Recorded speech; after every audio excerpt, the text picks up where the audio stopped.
Argonauts begin a new home season with another new plan, another new head coach, and another new quarterback. The hope to recapture a football audience in Toronto, just like the Alouettes have done in Montreal. And the roof will be open at Sky Dome tonight. It's part of the pregame ceremony. Well, they've done that in Montreal. Capacity crowd for week 1. They snapped an 8-game losing streak going back to next year. And when we look outside, Glenn, it's a sticky night.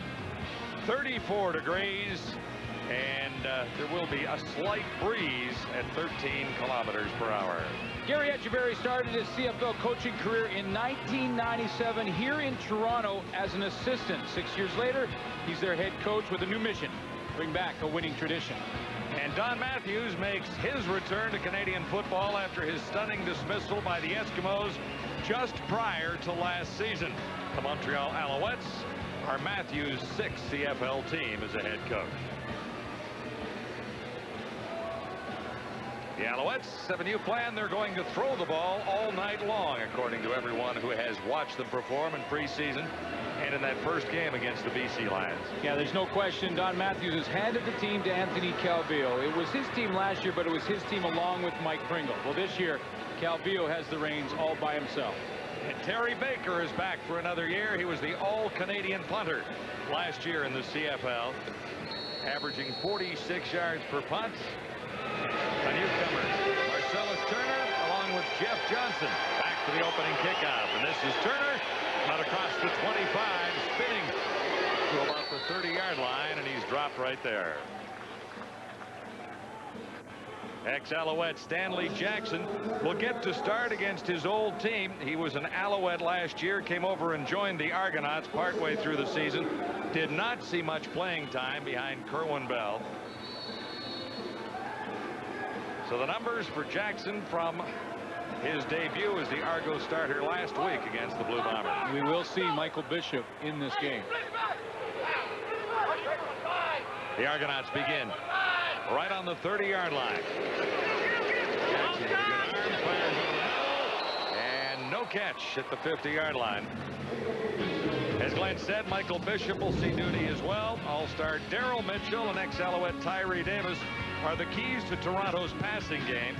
Up front, Chad Folk is back from injury, and Big Thomas Ram has arrived from Calgary and should help the offensive line.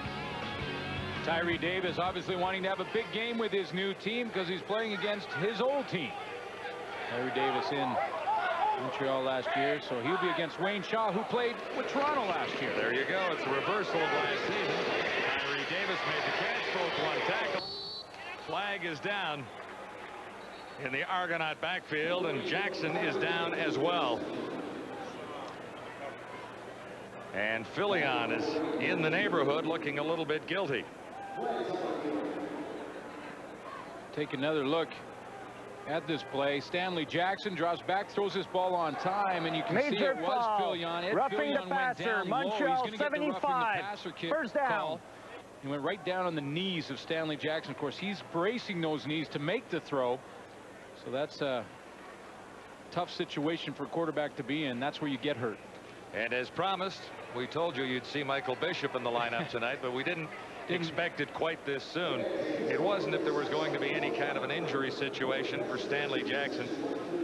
But Gary Echeverry told us yesterday that he wants to see both these guys. He's got a whole bunch of faith in the backup quarterback, Michael Bishop. Well, they're both very athletic quarterbacks. Both can move around, but Michael Bishop is a specimen. One more look at the injury, and you can see how that knee bent the way it wasn't supposed to. You know, and I know a lot of people wonder about changing quarterbacks in a game when last week Stanley Jackson was perfect in the passing department when he came out for Michael Bishop. Tyree Davis made the catch. He was just short of the first down, a gain of 9 plus a 15-yard penalty. So the Argonauts move the ball out close to midfield with a 24-yard gain. And so Michael Bishop, 1 of 7 for 21 yards against the Bombers last week, gets the early call with the injury to Jackson. Sam Zanders, number 29. for a few. A couple of changes in the Montreal defense. In the front four, 2 rookies, Reggie Lowe and Mark Megna on the ends. Both rookies in their first CFL seasons. Stephon Reed, the all-star in that group. And in the secondary, Baron Miles is back after separated shoulder last year. We mentioned Wayne Shaw, the corner, an Argonaut a year ago. There's Ed Fillion, a nasty player indeed. Played 12 games for the Alouettes last season. And here's Bishop scrambling for his life. He just had to fire that one 5 yards past the boundary. Well, Michael Bishop will now get plenty of playing time with Stanley Jackson out of the lineup. And Bishop does not look good, as you can see. Stanley Jackson can't put much weight on that knee hit by Ed Fillion. It was a late hit that cost the Alouettes 15 yards. And maybe their starter.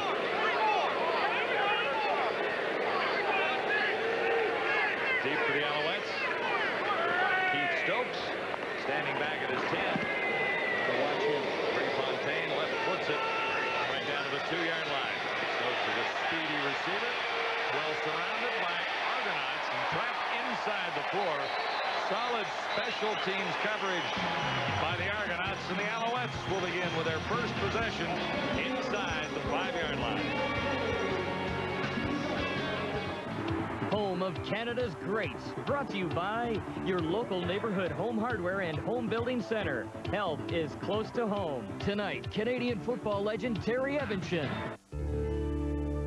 At Home Hardware, we care about the communities we serve. As supporters of the Canadian Special Olympics, our goal is to help give athletes a chance to make their dreams come true. We salute all volunteers who work towards that goal. At Home Hardware, help is close to home, and Home's exclusive bulk packs are a great way to help save you money. Choose from hundreds of top quality items you use every day, from famous national brand names to the value of home branded products.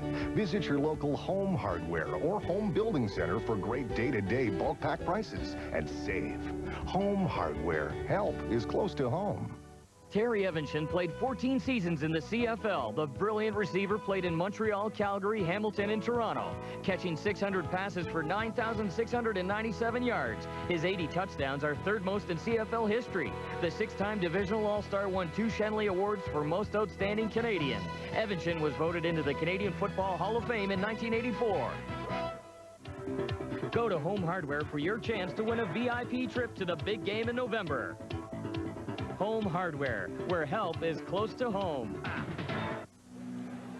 Quarterback Anthony Calvillo got off to a hot start in a win over the BC Lions last week. Those are the numbers that Calvillo put up: 319 yards passing. And he got 3 touchdowns from the newcomer Lawrence Phillips along the ground. 21 of 28 is not too shabby for your first game out of the gate for Anthony Calvillo. Looks like he's throwing with even more confidence than he did last year, and he had a pretty good year last year, completing over 60% of his passes. Alouettes like to go with a 5-receiver set. Calvillo can't find anyone open. Takes off himself, and he'll be short of the first down by a little bit, looking for Ben Cahoon, who is Montreal's only returning receiver. Corey Grant comes over from Hamilton. There are 2 rookies in there as well. Running back Lawrence Phillips is the talk of the league after taking Mike Pringle's job. And up front, Brian Chu, an all-Canadian, anchors the offensive line. All the talk last couple weeks about Lawrence Phillips, who's the starting running back right now, and Mike Pringle, who is on the bench as the designated import for the Montreal Alouettes. 2 yards shy, and Phillips will have the first down with ease out across the 20. He wears number 11. 6th overall, chosen by the Rams in 1996. Yeah, that's when he broke in, the 6th overall pick. That year had just over 600 yards rushing. That's what he did in game 1 versus the BC Lions. There's no question that Lawrence Phillips can play. It's whether or not he can empty out the baggage that he carries along with him. Picked up 8 yards in his first carry here tonight. Calvillo back to throw. Nice play action fake. And he's got Thomas Haskins at the 40-yard line. Well, it should be an all-star cast in the Argo defense when you have Johnny Scott and Joe Mumford up front. They have combined for over 150 sacks in their career. And then, of course, the veteran Michael O'Shea in the middle. In the secondary, Mike Fletcher comes over from the BC Lions to start at free safety. And Orlando Steinauer and Adrian Smith on the corners. Michael O'Shea calls all the defenses for the Toronto Argonauts. Gary Echeverry just allows him, the captain, to make the calls. And he says, that's Mr. Echeverry, that O'Shea is the key to success for the Argonauts defense. And Phillips has nowhere to go this time. Roger Dunbrack was there and waiting. You know, and through this Lawrence Phillips controversy, and the Alouettes, should make it clear, are not calling it a controversy. It's very simple for them. Lawrence Phillips won the job in training camp, even though he walked out twice from Mike Pringle, and so there is no controversy. He is the starter, and Don Matthews is convinced he's a better player. Well, he's younger than Mike Pringle by a couple of years. From the shotgun after a loss of 3 on second and 13 on the screen. This is Lawrence Phillips. When he gets his hands on the ball, he can do magic things, no doubt about that. He'll have enough for the first down. Wrapped up by Martavius Houston.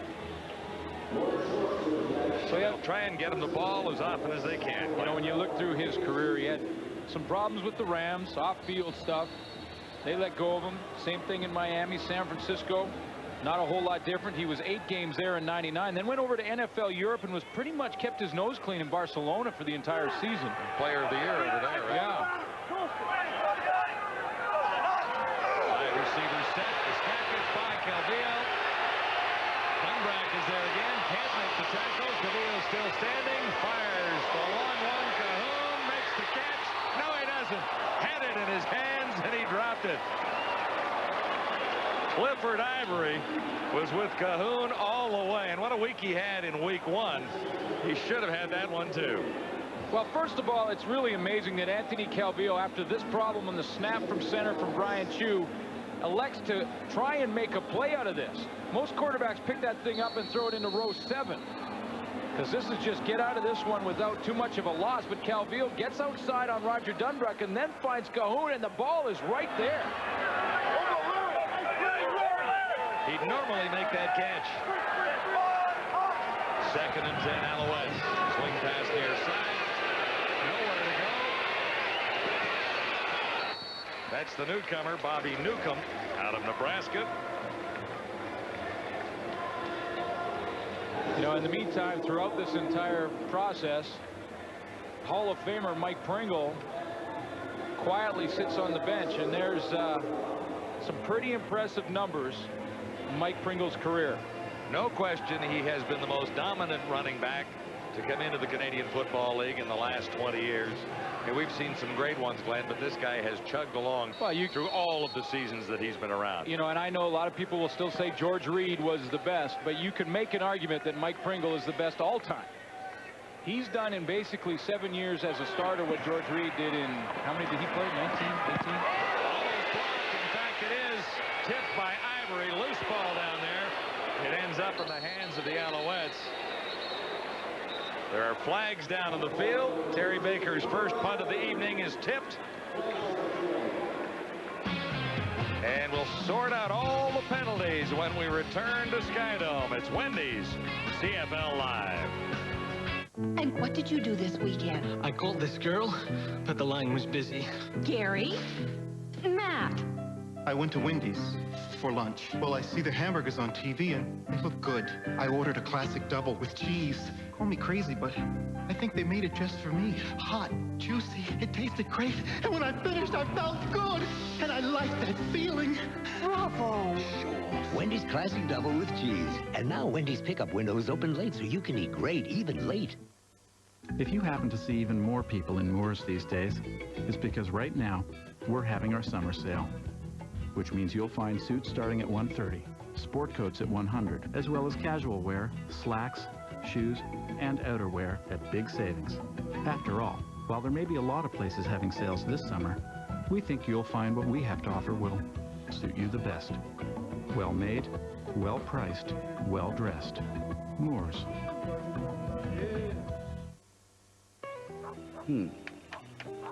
Man working from home office looking for internet connection that is dedicated at all times. Enjoys a fast-paced work environment. Wants dependable, budget-conscious, supportive partner. Only those well-connected need apply. Why wait to log on when you can surf the web faster from as little as $24.95 a month? It's the start of a beautiful connection. Call Shaw for details. No yards, Montreal roughing against Toronto, so that means Bishop will line up just inside his 30-yard line for a first down. Here's John Liu on the sideline. Well, John, Gary Echeverry's decision as to which quarterback to go with could be made already. Stanley Jackson has been taken, assumingly, to the dressing room. He was taken off in a golf cart. Trainers have not given us information as to exactly the nature of his injury, but we're working on both knees. Information should be coming from the team in due course. John? Well, and that puts all the pressure on the shoulders of young Michael Bishop. 1 of 7, 21 yards last week in his debut against the Blue Bombers. 0 touchdowns, 0 interceptions. Big man that can run and has a strong arm in warm-up. He was throwing 70, 75-yard darts. He can get it done physically. Whether or not he can pick up this game and how quickly they can send defenses at you is another question. Tyree Davis to the near side, another newcomer to the Argonauts. Chad Plummer, far side of the field. And some confusion down there. Looks like a procedure call going against the Argonauts. Stanley Jackson is on the sidelines. Bishop is in the ball game. You know, you wonder if Ed Fillion was falling into him. Procedure, Toronto 58. Repeat first down. And here's what happened to Stanley Jackson, the penalty called against Thomas Ram. There's Fillion working one-on-one there with Sandy Annunziata. It looked like he was just fighting to get past him. I'm not sure that he meant to hit him that low. I think he was sort of fighting with Annunziata at the time. Argonauts facing 1st and 15, and Michael Bishop is wrapped up in a hurry and brought down. Rob Brown was there, and Reggie Lowe, number 99, was in the area. Show you something that Michael Bishop has to really recognize, and this is what we talk about. We talk about the defenses and how you can have different looks. He had an open receiver to his left. It was Sean Daniels out of the backfield, and he didn't see him in time. It was a hot pattern that you get rid of within a couple of seconds, but if he just recognizes the defense in front of him and finds the soft spot, he gets rid of that football. And that's the learning curve. So 2nd and 15 for the Argonauts. Back near the 20, and he won't get this one away either. Sacked and wrapped up by Mark Megna, who the Alouettes are excited about. He's a rookie out of Richmond, and the byline near his name is he never stops. Keeps coming and coming, and he got the quarterback there for his first sack. Well, you know, John, NFL Europe right now is basically a feeder system for not only the National Football League, but also the Canadian Football League. And Mark Megna is one of those guys that spent time over in Europe with the Berlin Thunder, and 2 years ago was with Barcelona, and then honed his skills and came over here and makes it in the CFL roster. So really nice to have NFL Europe as a feeder system, because you're right, his motor never stops. Keith Stokes is back near his own 50. Prefontaine not deep with this one. Stokes the speedster. Quick feet, as you see. But about 8 on the return is Mike Morreale. Got over to make the tackle. So Lawrence Phillips, a couple of nice plays for the Alouettes already, and licking his chops with a field position. The Argonauts have handed Montreal at this point. You mentioned his good season. He was the player of the year in Barcelona. He had over 1,200 yards, and we've talked about Mike Pringle's numbers. It's just amazing. He will go down. He will be in the Hall of Fame. There's no question about that. And Jim Popp tells me, the general manager for the Montreal Alouettes, that he's capable of 1,400 yards now. So how would you like that as a general manager? Trying to make that decision. Here's Phillips. Well, nowhere to run, but he turned it into about a 5-yard gain. Well, John, it's actually, I mean, it's going to be Don Matthews' decision as to who starts. But how, as a general manager, would you love to have the choice of Lawrence Phillips? Something happens to him. Hey, guess who you go to? Mike Pringle. Now, to Mike Pringle's credit, throughout this entire process, he's not asked to be traded. He's not complained. In fact, talking to a lot of the guys in the room, they say Mike Pringle is working hard and doing his thing. And the two of them get along well. They rode together in the train from Montreal. Gain is actually 3 yards, 2nd and 7 for the Alouettes. No flags down, but there was some early movement. And the catch cannot be made. The newcomer, Pat Woodcock. You know, there is a flag on the far side, Glenn. Just to wrap up the thought about Lawrence Phillips, it's certainly all the talk the last 2-3 weeks. Offside. Toronto 24. Repeat, 2nd down. There's really nothing that Lawrence Phillips can do about it. I mean, Lawrence Phillips came in to compete for a job, and he has won the job, and that's really all he can do. Now, he can control those off-field problems, and so far so good as far as the regular season goes for Lawrence Phillips. Lawrence Phillips is 27. Michael Pringle is 34, 35 in October. Here's Phillips off the right side. And he'll get the first down. Now, Don Matthews has talked about when he wanted to retool the offense in Montreal, he wanted to go with more of a passing game. And last season, 29.5 times per game they threw the ball, 25.3 rush. That's about 50-50, which is high as far as the running game goes. But as you can see in week 1, it really turned out to be very similar to what they did last year. Now, Don Matthews wants to retool it, making more of a passing game. So far, it looks a lot like a year ago. Look who's in the game, Mike Pringle. On a first down situation for the Alouettes after a 9-yard gain by Lawrence Phillips.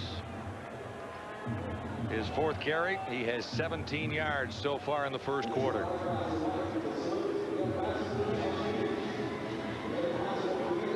Wendy's CFL Live tomorrow night.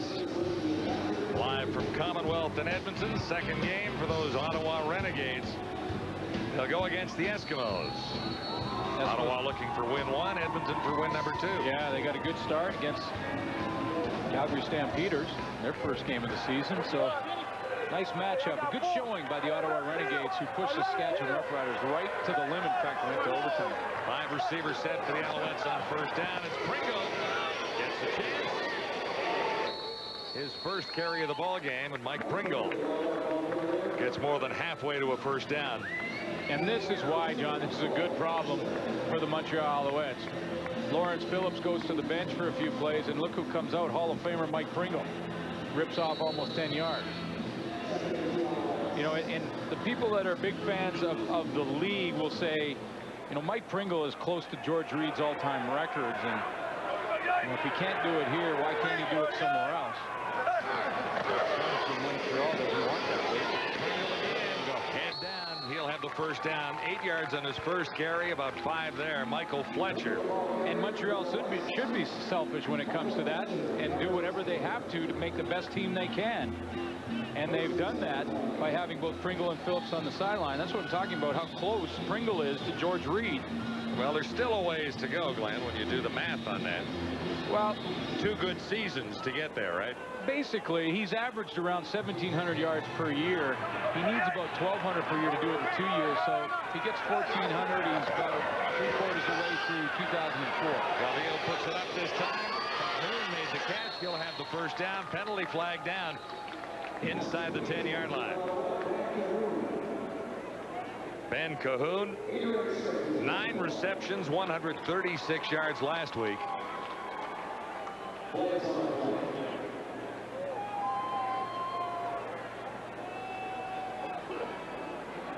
Forward pass interference. Montreal number 12. Repeat, first down. The newcomer Bobby Newcomb. Caught pushing off away from the fact. But you mentioned Ben Cahoon, John, and boy, did he ever have a good game. I was down there, didn't televise that game, but I was down on the sideline with Montreal playing the BC Lions, and Ben Cahoon caught everything thrown in his direction. Matt Dunnigan has said it many times, he can get you BB in the dark. He's a wonderful receiver with lots of yards in receptions last year. Won't get it away. Lost the ball. Picked up by Phillips.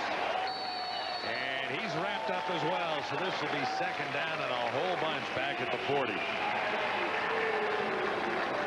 With Johnny Scott up front, and the combination of Johnny Scott and Joe Mumford can only get better as the season goes on. Johnny Scott's coming off a bit of an injury, but Mumford, over from the Hamilton Tiger Cats, who had a bit of a slow start in the first game versus Winnipeg, was slightly nicked up. But working together between Johnny Scott and Joe Mumford will get better and better up front for the Argos as the season goes on. Kenny Kelly over to make the tackle.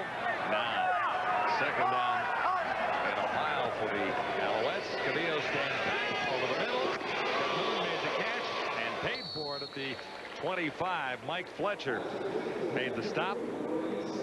Well, it was a headache for Ben Cahoon that bought the Montreal Alouettes a chance at 3 points. You know, and you take that because they were out of field goal position where Anthony Cavillo let go of that football. So Cahoon takes the headache to give his team a chance for 3. Terry Baker had a good beginning. 2 for 2 last week against BC. This will be a 30-yard try.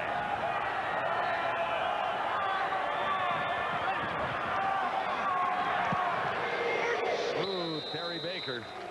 Good on 42 of 52, 79% last season. He has his 3rd straight in 2002, and setting up the field goal. The catch by Cahoon. He paid the price, but the Alouettes are on top by 3. His coaching career under Don Matthews here in 1997. Time of possession tells a lot about the opening quarter thus far. That's got to be his concern right now on that bench, is that he needs his offense to put a couple of first downs together, not necessarily go down and score, but just give that defense on the bench a little bit of a rest. Baker kicks it off after his 30-yard field goal. Marcellus Turner. An Argo rookie out to the 25, maybe the 27, and wrapped up by Eric Lapointe. 20 on the return. Boy, there was enough trash talking going on the last week and a half or 2 weeks to fill a dumpster around here. Yeah. Daryl Mitchell, before week 1, said the Argos will have a perfect season. Not a wise prediction. So much most of the time, is it? They got out of the gate down 39-15 to Winnipeg, and you know, Daryl Mitchell is a guy who can talk, and when he talks, a lot of people listen because he's got big numbers in his career. But that was a bit of a bold prediction. That's an understatement. Sam Zanderson, first down, Toronto to the 30. Began the season as an Ottawa Renegade and ended up here when he couldn't make the Renegades roster. Well, yeah. There were injuries in Toronto, like Juan Johnson. Juan Johnson started out as the back they thought, of course, the former BC Lion that would be the running back for the Argos. But, you know, for Zanders, it was a tough situation in Ottawa simply because the Renegades had a lot of talent at the running back position. They have Mark Nora, they have a first-round draft pick there, and Mike Vilmick they're real happy with. So, and those are 2 Canadians. And, of course, Darren Davis. Darren Davis had an outstanding debut for the Renegades last Friday night at Lansdowne in Ottawa. Flags are down there. So, it was 2nd and 7. So sometimes, John, for a guy like Sam Zanders, it's not necessarily your talent that dictates whether or not you make the team, because he's a pretty good back. The problem was he was in the wrong place. Time count violation. Toronto number 7. Repeat second down. He's in the wrong place in the wrong time, and he's found a home here, and he's got a chance to at least show Gary Echeverry that he can be the starter as he goes out to play wide receiver on the play. 2nd down and 12. And Sean Daniels is stuffed. 0 on the play, and the Argonauts will be kicking again. So what you're really noticing out there is a little problem for the Argonaut offense, just getting things settled down with Michael Bishop at the controls. Well, a couple of penalties, including the time count there.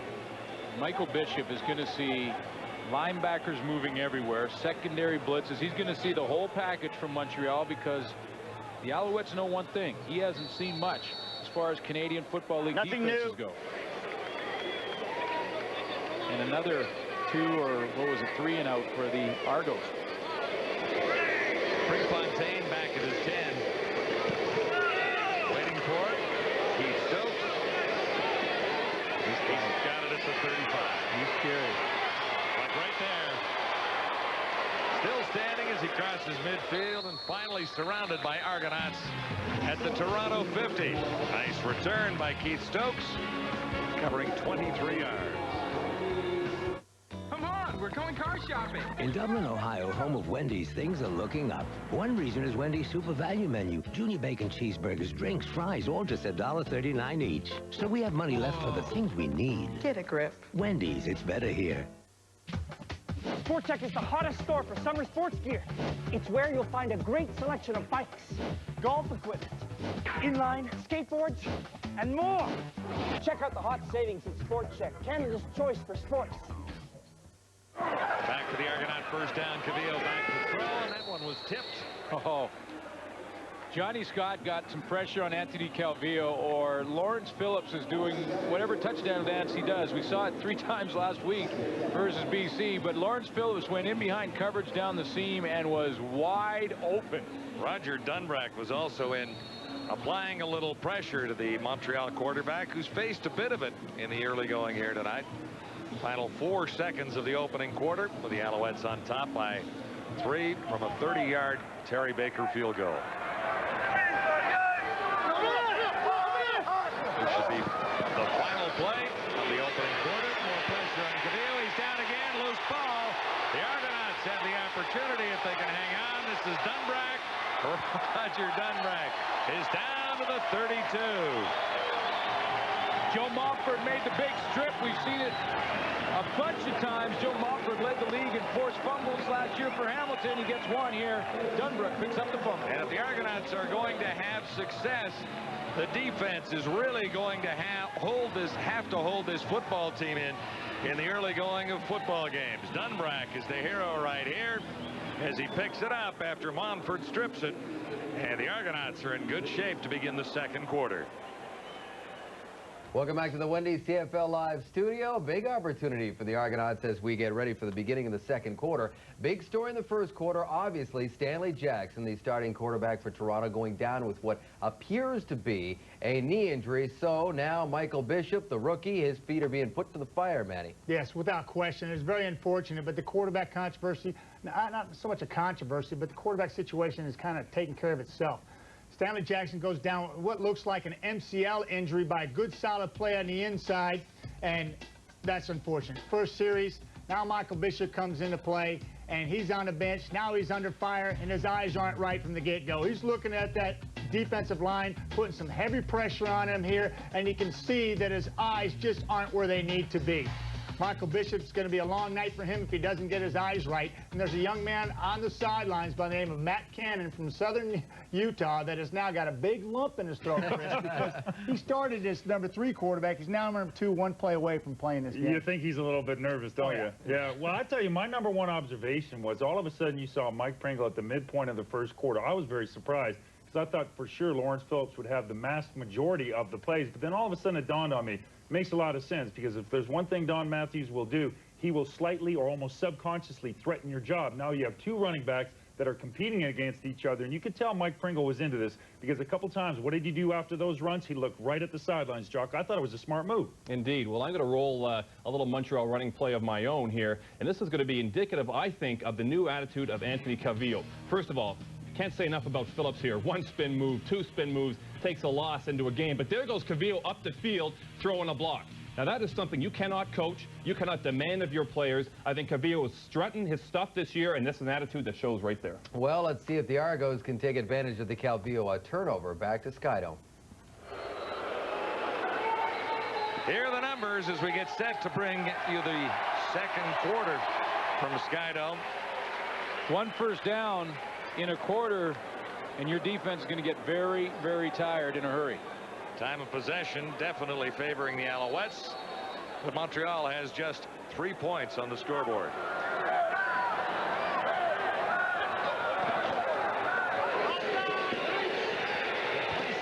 Tyree Davis from Michael Bishop.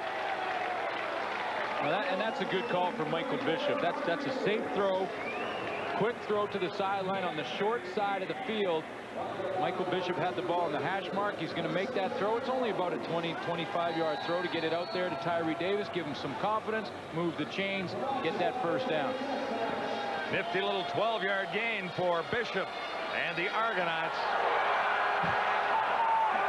Set up on the fumble recovery by Roger Dunbrack, and this is Sam Zanders. So Dunbrack, oh, look at that, he's on the bench. Dunbrack. 17 games for Roger Dunbrack last year, had 3 sacks. His best season was definitely the year 2000, where he had 9 sacks. Mumford gets the strip, and he's done that a bunch in his career, and Dunbrack finally gets the handle and picks up some extra yards afterwards, gives his team a golden opportunity for some points. 2nd and 7 for the Argonauts. Sanders again, and they'll come up well short of the first down after a 2-yard gain there. Sanders running into newcomer Tim Strickland, 38.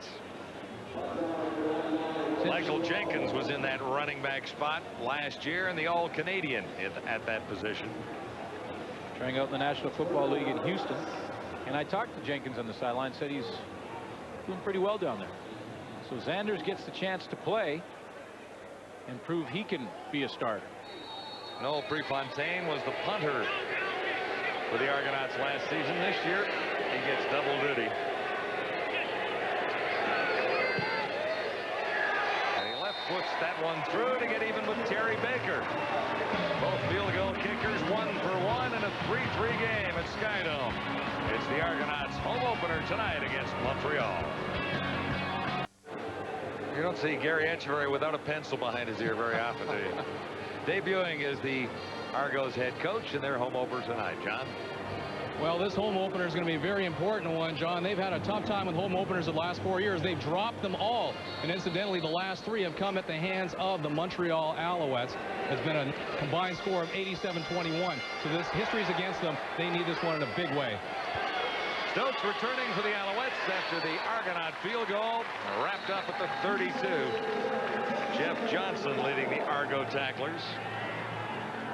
Argonauts do have a tough schedule when you look at who they have to play. They lost to Winnipeg last week. They've got Montreal tonight, then on to BC, and 4 days later against the Eskimos. Yeah, they get caught into what BC had to do right out of the gate, because talk about tough schedules. They maybe had the worst to start the season with 3 games in, I believe, 14 days, was it? 4 and 17 we had it figured out. 4 and 17, counting the preseason. The preseason, right. And you know, they go down 0-2 to start the regular season. So they had the tough start. Now it gets tough for Toronto. Jumbo set for the Alouettes, and here's Lawrence Phillips. Kenny Kelly made the tackle there. Joe Montford, familiar in the number, but not necessarily the uniform. The outstanding defensive player in the country last year as a Tiger Cat. Drove down the highway, got a new contract, and he's an Argonaut now. When you look at Montford so far this season, he hasn't been as dominant, but Etcheverry explains it one way as saying he's still adjusting to the Argonaut style. No question, it's a new system. He's playing beside a new player in Johnny Scott, which will, like I mentioned, get better and better as the year goes on, but we'll learn it all over again. 2nd and 6, the 5 receivers. And Pat Woodcock had a tryout with the Giants. And just a first-class gentleman, too, and I got a chance to talk briefly with Pat Woodcock after the BC game in Montreal. Wanted to come up and introduce himself and let me know who he was. And I said, you know, I saw you in this game today, and I have a feeling we'll be talking about you quite a bit throughout the season. Teammates love him. Jim Popp is ecstatic that he's here. Went to the Giants camp in the National Football League last year. So he's the top-notch player. Not a big guy, but he plays big. 2 and out for the Alouettes as Baker stands at his 23. Marcellus Turner, Tyree Davis. Deep for the Argonauts. Baker had one nearly blocked, or partially blocked earlier. And this one off the side of his foot, not deep. This is Turner. Takes a hit, and he finds the 50. Argonauts will have decent field position for a first down after a 30-yard punt, and that return by Marcellus Turner. Aaron Miles was the Eastern Division rookie in 1998 when he broke into the league, and an All-Canadian in 99. Perennial All-Star. Separated his shoulder and missed basically the entire season last year. But had 9 interceptions in the 2 years previous. Sam Sanders has room to the outside. A nice move for Zanders. He's near the 50 and close to a first down. Argos right now wanting to go with 2 backs. They put Sam Zanders in the game along with Sean Daniels, and maybe one of the reasons they're doing that is that the linebacking core for Montreal went through an injury, and Tim Strickland is playing one of the linebacker spots. And Tim Strickland is 5'10", 190 pounds. So you think that offensive coordinator Bill Dobson is looking to try and take advantage of the small linebacking core. He must have an updated chart, because I had him at 5'9", 183, which is even worse. Well, you can never tell by the charts that they hand out to you, because I always added 1.5 inches and about 10 pounds. Well, 10 pounds a year. Offside. Well, you got to have a plateau. First 10 down. pounds a year and you're on the D line. Yeah, that wouldn't be a good thing.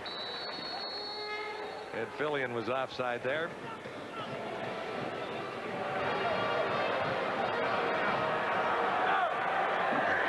First and 10 at the Alouettes 46. The Argonauts are even with Montreal. Pump fake by Bishop. Going on the run. And Tyree Davis was the intended receiver, coming back for his quarterback. Well, the good news is that Michael Bishop can move around long enough to buy himself some time, because he's going to move out this way to his right. The bad news for the Argos is once he does that, he basically only has one receiver to throw to, and that's up there, Tyree Davis, who tries to come back.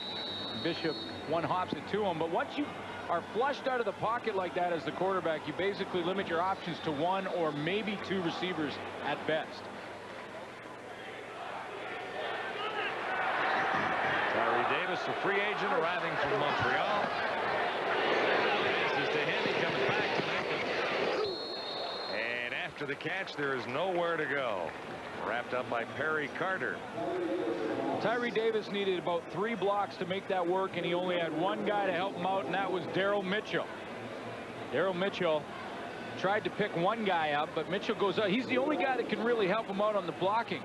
So he comes up working on Baron Miles. He's got his man, but there's a wave of Alouettes outside of Baron Miles. He needed a little more help on that play. They really didn't develop well when you looked at what Bishop was looking at. Here's the newcomer Keith Stokes. A couple of yards deep in the end zone. Prefontaine back across his 50. You get a left-footed kick away, and he kind of scrubs that one. The effect isn't bad, though. If the return can be limited, it's not. Aspen couldn't get over to make the tackle. There's a flag down on the return. We'll check out the infractions when we get back. It was a 41-yard dribbler, 21 on the return. First and 10, Montreal when we return. Here's the holding on the return against the Alouettes, Stéphane Fortin. And that negates a nice return by Keith Stokes. Stokes took over one of the dancers. Alouettes begin inside the 5 with a first down. Nice move by Cavillo, looking for a target near side, and he overthrew the newcomer, Bobby Newcomb.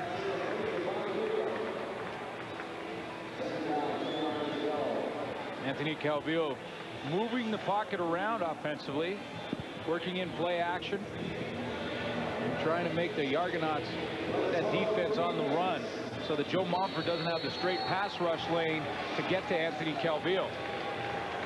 But Montfort has been a factor so far in this one, and you knew it wouldn't be long.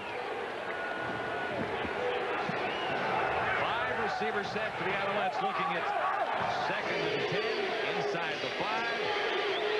Cavillo in some difficulty and had to throw it away, bouncing it out at the 6-yard line.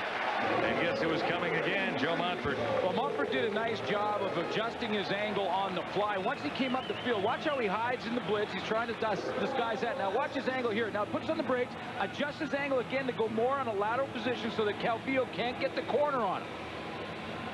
It's a very nice adjustment by Joe Montfort once the play had already started to develop.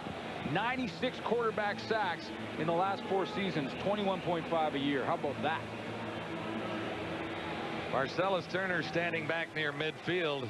Now, do the Alouettes think of giving up 2 here? Well, Terry Baker hit some big punts versus BC, but think that 39 the Argos either get 2 on the safety and the football, or 3 coming back at minimum. Yeah, or they get 3 minimum, because they're in field goal position where they catch the ball, where Turner catches it. And that's exactly what they'll do. Argonauts have the lead. Baker quickly down on one knee. You know, usually when you're that deep in the end zone's 20 yards deep, and you're around the 15-yard mark, you're going to kick it. It's going to end up around your own 30 anyway. That's automatic field goal position. So Terry Baker gives up the single. If you're about your 5 or 2-yard line, too deep into the end zone, well, you can get it out away, to the 40 and 50, and maybe get a defensive stand 2-0.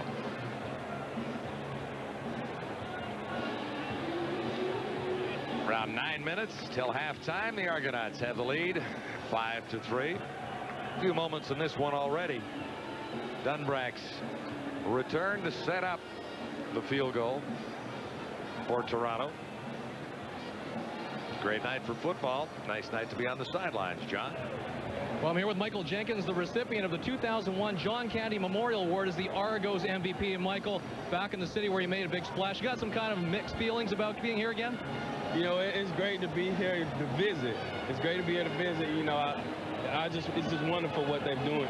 Like seeing how the pregame went and everything. It's just an honor. You know, I told people before, I'm not worth it. Just send it to me. You know, it's just great. You're now a Houston Texan. Just tell us how things have gone in minicamp for you. You know, things have gone really good. We got a chance to get out there early, so everybody got a chance to learn the offense. And, you know, it's just been a blessing, and things have been going real well for them. What have you noticed that's been the biggest difference between what you experienced here in the CFL and what you have gone through in the NFL camps? For the biggest thing I noticed is I caught my first couple passes 5 yards out of bounds. But, you know, it's just been really good to be out there. And, you know, I think that's my original game. And so, you know, I think the experience that I learned up here is so valuable for down there. And it's just a great experience. Stan, thank you very much for this, Mike. We'll see you again. Well, we won't forget Jenkins for a while, but Marcellus Turner turned a few heads with a nice 39-yard return, and the Argos are on the right side of the center field stripe for their offense at this point. I love the comment. He got his first couple of passes in the NFL 5 yards out of bounds. Of course, the field is 65 yards wide up here and only 50 in the NFL. Well, wish him luck down there. Michael Bishop. And away from one. There's a target far side. Tyree Davis hangs onto the ball, but he's hurt. Yeah, he came down in an awkward position. It looked like as he was coming down, one of his legs kind of caught the turf.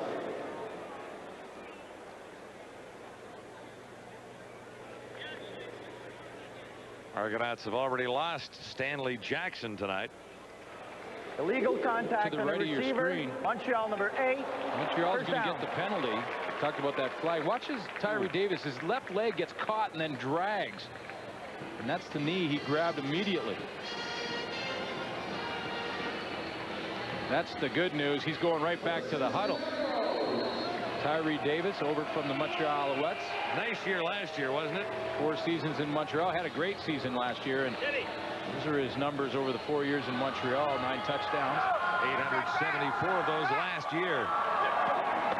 A little bit of toughness there to get up off the turf and get back in the game. Penalty was against the Alouettes, so the Argonauts continue this drive, and that's Sam Sanders for 5.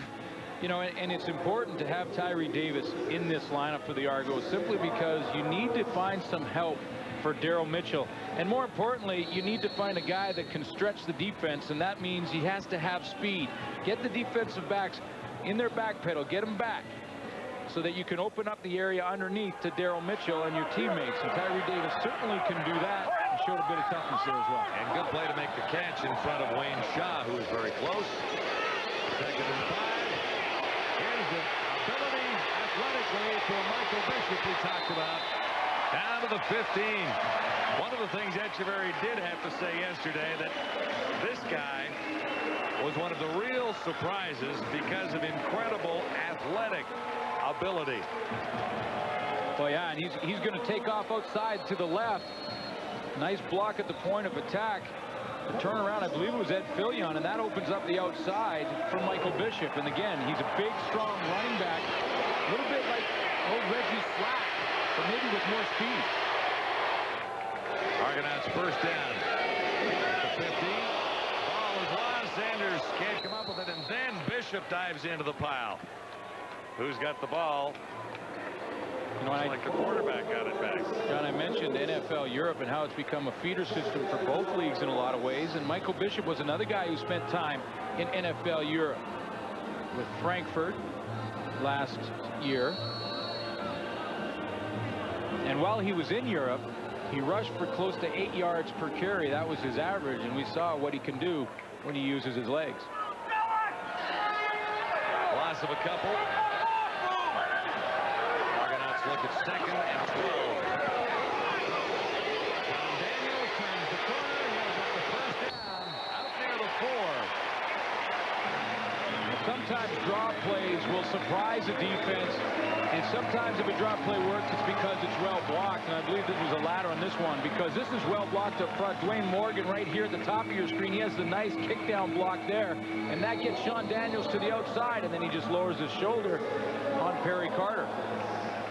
You need that one block, and big Dwayne Morgan got it for him. Daniels spent the last 2 seasons with the Eskimos in Edmonton. So here are the Argos, first down, goal to go just inside the 4. Sanders gets halfway to the touchdown. He dropped the ball again. The ball comes loose, and the Alouettes say they have it. And that's the indication from the referee on the right through. So a couple of fumbles on the same sequence. And the Argonauts finally give it away, although it is deep inside Alouette territory. 2 straight fumbles and 2 touches for Sam Sanders. Sanders puts it on the ground. The Alouettes first down when we return. Gary Etcheverry was the offensive coordinator of Saskatchewan in 2000 and then held the same position with the Lions last year. He was the defensive coordinator, I should have said. He broke into the league with Don Matthews, like you mentioned earlier, with the Argos in '97. But Gary Etcheverry had a tough situation to work with in Saskatchewan. He had all rookie DBs, and in his system, that puts an awful lot of pressure on the DBs. And he had a tough start in Saskatchewan.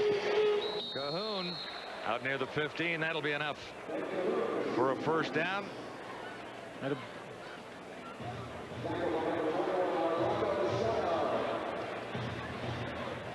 Ben Cahoon gets the ball out of there in a hurry. Anthony Calvillo to Ben Cahoon, and you just have to trust and know that your receiver is going to be in that spot to release the ball that quickly from Anthony Calvillo. Here are the numbers on the running backs. Lawrence Phillips, 5 carries, 21 yards. Mike Pringle, 2 carries, 16 yards. Bobby Newcomb.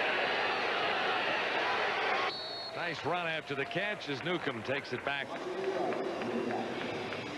inside midfield and gets to about the 20-yard line. You know, when Michael Bishop was struggling, they went to that quick hitch pass to Tyree Davis. Calvillo going to that quick game now to try and get his offense rolling a little bit. He struggled a little bit.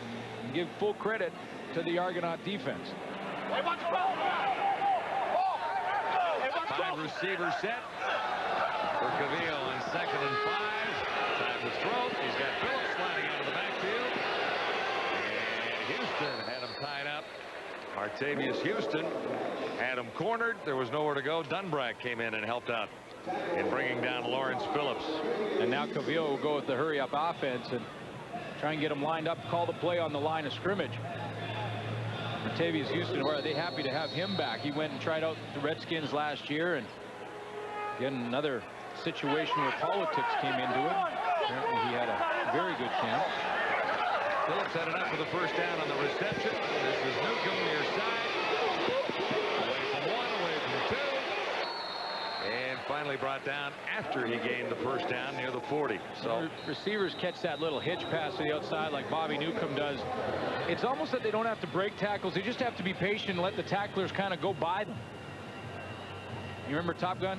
I do. We'll just throw the brakes on and they'll fly right by. You were always Tom Cruise. Hey, did you play the part? Tom Cruise wannabe, maybe. Yeah. Maybe a stand-in one day. 3-minute warning. We'll be back.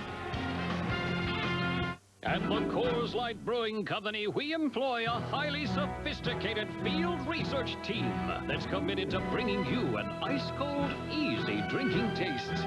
So, when you've got front row seats, we've got front row seats. When you're watching the game, we're watching the game. And when you're getting your eyebrow pierced, we're watching the game.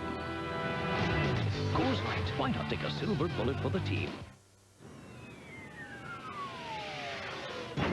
You could win one of 10 Ford Explorers or one of thousands of other great prizes in Best Western Sleep and Win Instant Win Game. Best Western, the world's largest hotel chain. Call 1-800-WESTERN today. You could win one of 5 new Jaguars from Best Western or one of thousands of other great prizes in Best Western Sleep and Win Instant Win Game. Best Western, the world's largest hotel chain. Call 1-800-WESTERN today.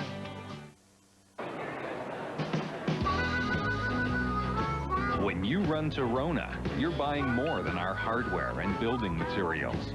You're getting the personalized service that comes with over 250 years of trust, know-how, and expertise by Canada's very own home improvement and building professionals. Now that's building on your imagination. Rona, experience the difference. Boys are ready for Wendy's at the half. Entertaining ball game thus far with the Argonauts and the Alouettes. So don't forget to hang with us at halftime. Fans here at the stadium will see halftime presentation, including Canada's Amanda Marshall. Here's Cavillo. In a little difficulty, O'Shea tried to run him down. Got the pass away, and we'll have a first down. Cavillo finding Corey Grant, a speedster from Hamilton last year. It's amazing what can happen and how a defense breaks down when one mistake. Mumford comes up and under, and when he decides to go underneath on this move on Azumo KK, he loses contain. Now the containment is gone. Calvillo forces Michael O'Shea to come out of containment, and when Michael O'Shea does that, his receivers open behind him. Alouettes into a hurry-up offense here with a 5 receiver set in there, including Thomas Haskins. Phillips off tackle right for a couple of yards. You know, it's interesting how it breaks down, because Mumford, and I say mistake, it wasn't necessarily a mistake for Joe Mumford, because he's often given the green light to make an inside pass rush move on a quarterback, which is exactly what he did to try and get to Calvillo. But as soon as he misses Calvillo, now that breaks down the defense, and O'Shea has to react to Mumford, and then Michael Fletcher, the safety, reacts to O'Shea's move, and it all kind of comes apart from there. 3 for Phillips, making this 2nd and 7. And Ben Cahoon, huge first down, and still standing as he crosses the 25, heading to the end zone. Ben Cahoon, he can't be stopped. Touchdown, Montreal. A couple of Argonauts had the opportunity, but it's a 53-yard touchdown. And Adrian Smith had the chance to save it. He could not. So Ben Cahoon, John, in 2 ways. One, off the line of scrimmage from the left of your screen. A good move as he gets inside position on Clifford Ivory. Now it's running with the ball after the catch. Makes Michael Fletcher miss. Orlando Steinauer runs into Ivory, and away goes Ben Cahoon for the touchdown. A great move at the line of scrimmage. Caught Clifford Ivory watching the quarterback. That's the rookie Pat Woodcock helping out there as well, with a nice block to spring Cahoon the rest of the way. So now Cahoon will put a knee down, catch his breath, and hold for Baker's convert. So the Alouettes, on one big play, have a 10-5 advantage on the Argonauts. The fans in Montreal love Ben Cahoon. In fact, as soon as Cahoon catches the ball, you can hear every fan in Montreal at a home game go, Cahoon! They love the guy, and why not? A great move right here to cut back and get some help from his other receivers. Pat Woodcock comes up there and puts enough of a block on Adrian Smith to get Ben Cahoon into the end zone. The move on the line of scrimmage just froze Clifford Avery.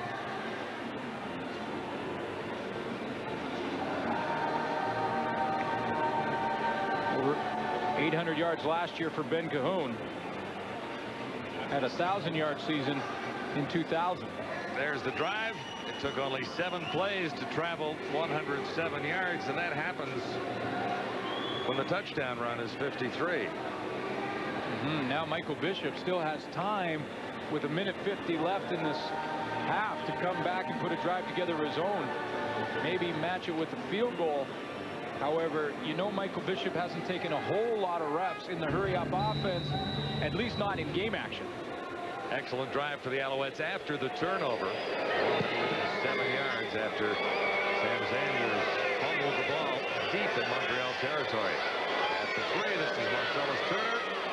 And he's wrapped up by the first man down, Eric LeBoyd, who's made a couple of special teams tackles already tonight. Well, we'll see what this rookie quarterback is made of.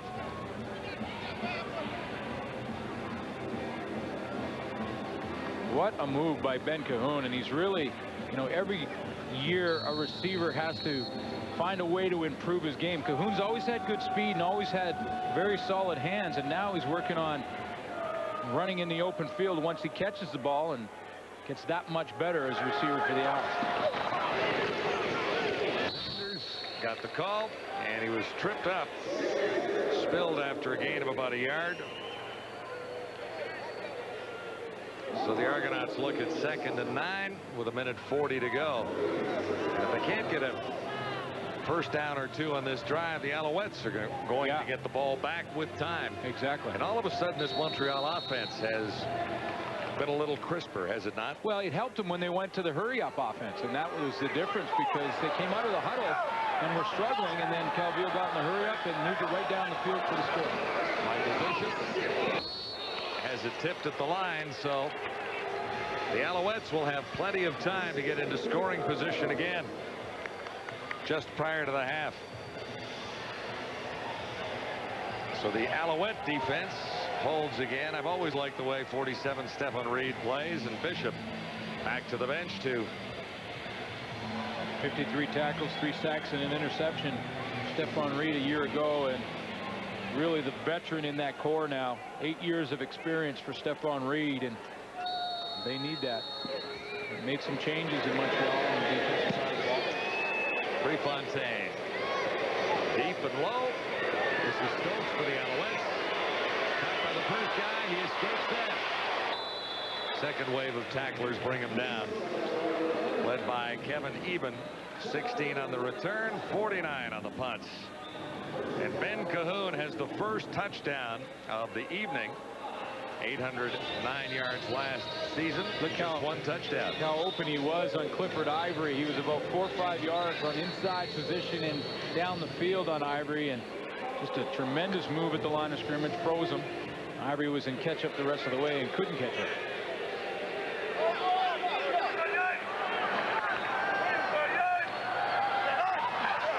First down, Alouettes. Calvillo put that one into the turf. It bounced once to Mike O'Shea, looking for the little screen toss. Joe Mumford kind of sniffed out that screen toss along with Michael O'Shea, and Mumford kind of held his ground, because Joe Mumford, you know, he saw this one coming. He used his spider sense right here. Joe watch 53. Instead of really going upfield aggressively, he kind of sits on the line of scrimmage, and he says, no, I grabbed Lawrence Phillips. That's the guy you wanted to throw to. That's experience from Joe Mumford. 2nd and 10, Alouettes. Early movement. That was Montford. Well, actually, you know what it was? It's Montford offside, but it's Anthony Calvillo using the snap count to his advantage. They think because Calvillo is trying to move things along with 1:05 left that he'll go on first down, and Calvillo changes it up.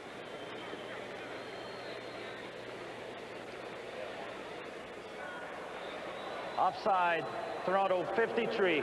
Repeat, 2nd down. So it spins to 2nd and 5. Calvillo got Joe Mumford hook, line, and rubbly-eyed wobbler. That's a fishing lure. Yes, I knew it was. Yeah.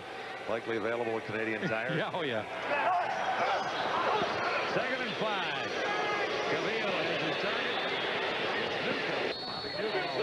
Short. Nice tackle by Martavius Houston. Newcomb all the way across the field has a chance in a one-on-one situation with Martavius Houston. for a first down for the Alouettes and possibly more points, but great open field tackle by Martavius Houston, and that is not easy. You've got a lot of room to the outside, 24 yards from hash mark to sideline. That's how much room Newcomb had, and Martavius Houston got him to the ground somehow. Less than a minute to go and a yard to go for the Alouettes, who will go for it at the 50-yard line. Cavio. Didn't get it. Lawrence Phillips turned back by Montford and company. And this just adds to the print writers are starting to create the controversy as much as they can now. I mean, this is where you want your running back to pick up a yard, and we know how many times Mike Pringle has done it in his career. And this is Lawrence Phillips with the chance. He puts the brakes on about 4 yards deep in the backfield. And that gave O'Shea a chance to get there, and a little penetration from Johnny Scott didn't hurt either. So the Argonauts have 42 seconds to get to the Montreal end zone after the Alouette gamble fails. Lawrence Phillips stopped in his tracks, short of the yard he needed. Nice fake. Bishop has room far side. And he'll get about 8 yards. Michael Bishop at quarterback for the Argonauts. Mark Megna over to make the tackle. So Bishop is in for the Argonauts with Jackson on the sideline. Wendy's Friday Night Football. We'll watch Danny McManus against Kahari Jones. Live from Winnipeg in the pregame show with the gang, beginning at 8 o'clock Eastern Time. Tomorrow night's Edmonton hosts Ottawa. And we'll have that too as Bishop picks up the first down. Now 21 seconds on the unofficial clock. You know, I think at halftime, one guy that might go and talk to Michael Bishop is number 87, Daryl Mitchell. And Daryl Mitchell has been open by a couple yards like that on a bunch of plays, trying to find some open areas as Michael Bishop tries to go in. And what Daryl Mitchell might do is take that card in there, right there, from 1998 and say, okay, here's what I did in 1 year. Try and throw me the ball a little bit. We might have some success. And also point out that he's a 4-time CFL All-Star and a 3-time All-Canadian. Daryl Mitchell. Yeah, and one way to do that, you can say, well, maybe it's the Montreal defense, but one way to do that is to put Daryl Mitchell in a one-on-one. In other words, try and get all of the receivers to one side. Please reset the clock to 21 seconds. Please reset the clock 21 seconds. Try and get Daryl Mitchell in a one-on-one situation and then just lock right in on him. And see, in a one-on-one, he's awful tough to cover. He pushes the DB off. Look at the room he's got right there. You see how much room. That's about 4 or 5 yards. If the ball's on its way, Mitchell has a chance to catch it, turn around, and put a one-on-one move on Baron Miles. You're on a hold now. So it'll be 1st and 15. Argonauts push back to the Alouette 50. Enough time to get close for a field goal. Enough time to score a touchdown here. Nice pick. A little too far. Looking for Mitchell that time. Well, you know, this is a lot closer game than the score would indicate at 10-5, you know, like, because that Montreal one rush, or one drive, I should say, is really the difference in this game, because it's been a seesaw battle. For the first quarter, Montreal played in the Argos half of the field. And in the second quarter, really, the Argos have been in Montreal's half with the exception of one drive.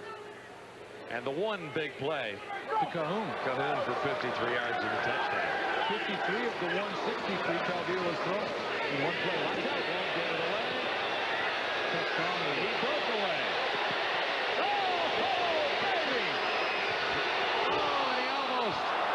Chad Plummer. Jude St. John, oh my goodness, threw a huge hit. And my goodness, watch number 66. We're going to try and sift this up for you. Jude St. John for the Argos. Good strength here by Michael Bishop.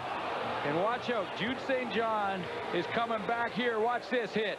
This is what this game is all about, ladies and gentlemen. Hello. Adriano Bele, welcome to the Canadian Football League from Jude St. John. Whoa. They took most of the time off the clock, and the Argos won't have an opportunity to kick for 3. He'd say John over there, he loves that one. He'll cut that little piece of tape up for the trophy case. Steve Stokes, watch out. He's close on every play. Don't you get that feeling? I get the feeling that he's a keeper, no doubt about it. Stokes is a rookie out of East Carolina. And there was another great kick returner in Canadian football who came out of that university, was there not? One more time for Jude St. John, so everybody in the St. John household can roll a tape on this. Jude will want to see that when he gets home. And almost a connection from Michael Bishop to Chad Plummer that could have set up a chance for the field goal. There's the story at halftime. Hang on, the gang's waiting for you. Well made, well priced, well dressed. What do you see, Jock Climbing? Well, the biggest difference on that stat board right there is the passing yardage. Look at Toronto, 31 yards compared to 163. They're pretty even on first downs. They're pretty even time possession. But obviously, Bishop needs to start throwing the ball. Don Matthews has the 5-point lead. He had a little visit with our John Luke. A lot about wanting to pass the ball, but the Argos weren't giving a whole lot. How much do you, or how much was Ben Cahoon's touchdown important for your momentum? Well, you know what, we're just starting to figure him out a little bit right there. That was a great dive by Anthony. He made a lot of completions on that drive, and then it was finished off with Ben. But hopefully we're going to be able to figure him out a little bit more in the second half. What adjustments do you need to make to contain Michael Bishop's mobility? This is the first time you're seeing him. Well, you know, we just have to play good, solid, disciplined football, and we'll be all right. Okay, thanks a lot, Coach. Good luck in the second half. Marshall's far better looking than all of you. Let's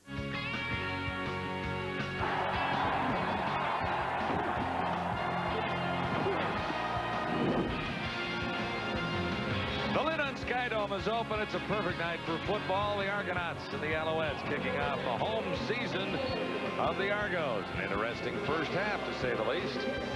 That was a very even first half until the one drive by Anthony Calvillo that was capped off by Ben Cahoon on a 53-yard touchdown catch. So Gary Echeverry played pretty well and should be happy considering he's played with his backup quarterback Michael Bishop the entire first half. Since the second play of the first half when Jackson went down.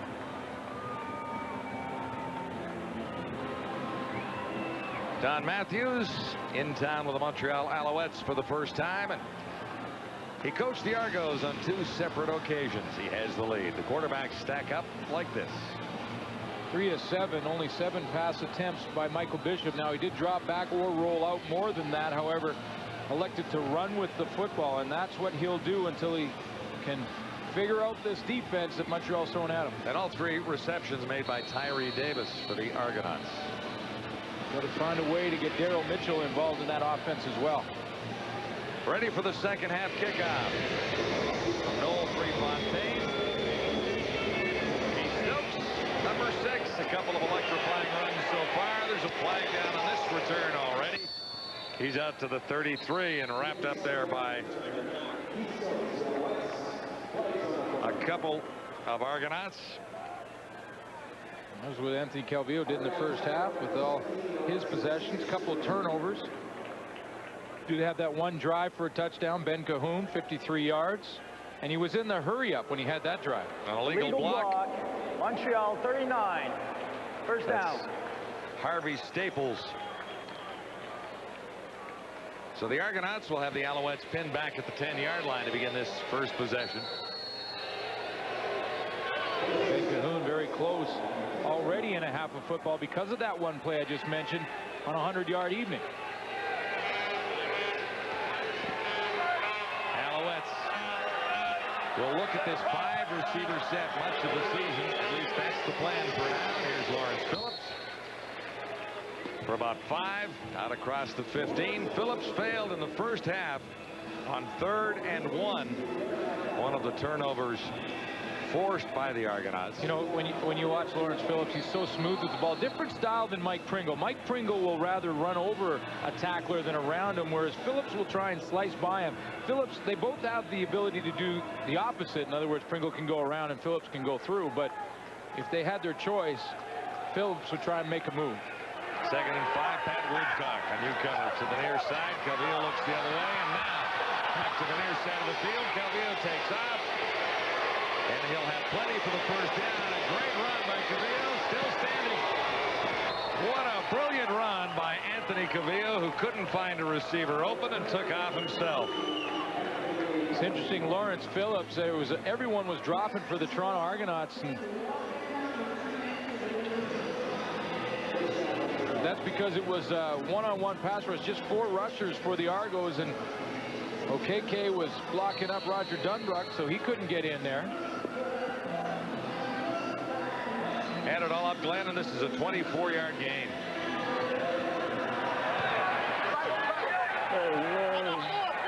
Roger Dunbruck and Zumo Okeke, the one-on-one. Lawrence Phillips escaping again, breaks one tackle there. There's one man to catch him. Far side. And Antonius Bonner got there. And that's what I'm talking about Lawrence Phillips in the open field trying to make a move and make a guy miss. Watch as he hits this hole, and watch how quick his feet are. Up in the hole, bounce to the outside. One more cut to the outside. He'll make you miss, and does so for 45 yards. Bonner got over to make the tackle. But this Alouette drive began back at the 10-yard line. And the Owls are set up at the 25. Pringle had just 2 carries for 16 yards, and that obviously a big run for Lawrence Phillips totals. Now Pringles gets his chance. And not quite as successful as Phillips was on the previous run that covered 45. Flags are down. We'll check it out. Numbers for Mike. One season over 2,000 yards rushing for Mike Pringle. Mentioned earlier in the show, 1,700 yards he has averaged in the 7 years as a starter. Major ball, unnecessary roughness, Toronto number 12. First Adrian down. Smith called on the unnecessary roughness. By the way, I mentioned George Reed. He did it in longer time than Pringle has to this point. Pringle, of course, in second behind Reed, but I didn't mention the year. George Reed played 13 years. Went back and looked it up quickly. Good stuff. Here's Calvillo. Ran before. Will he run this time? Well, not as successfully as the last time he got his hands on the ball for a 24-yard gain. And that one will total up to 0. Receivers covered again. Strength of this Argonaut team, when you look at the personnel involved, has to be on defense. It's a work in progress offensively with 2 rookie quarterbacks to work with, and I include Stanley Jackson in that because he really doesn't have a great deal of CFL experience. The key defensively is number 50. Well, you got your middle linebacker with 10 years of CFL experience, 6 with the Toronto Argonauts. He knows Gary Echeverry's system well. That's why he's allowed to call the plays, and he's the anchor in the middle, and then Johnny Scott, Joe Mumford up front, Roger Dunbruck, and wow, Gary Echeverry has all the tools in his toolbox. Now he just has to use them properly and make sure that they all know exactly what's being asked of them. That's Daryl Adralin, his assistant, right beside him. Player down at the 25 for the Alouettes. Amanda Marshall, a great halftime addition here at Sky. She sounded great. Now, I don't know a whole bunch of Amanda Marshall tunes, but I'm sure my daughter will. And that's the idea, is to get the young crowd in. And there's the number to call for Argo tickets. It's been a fun night here so far. Big Joe and the Argonauts hanging on against Montreal on Wendy's CFL Live. Ben Cahoon, 86, has scored the Alouette touchdown tonight. Here's what happened to him on the last play. I'm amazed that he's still in. Watch what he does to his right ankle as he tries to cut inside here. Watch that right ankle. Bam! Right there. He rolls on it. He's still in the game. Second down. Almost 10 to go for Calvillo. Looks for the touchdown toss. Won't get it this time. Good coverage on Bobby Newcomb. Antonius Bonner turned right when he had to. It was perfect timing by Antonius Bonner because Newcomb was hoping from the right of your screen over here that Antonius Bonner wouldn't turn around in time, but he gets those shoulders around, actually has a better shot at the football than Bobby Newcomb.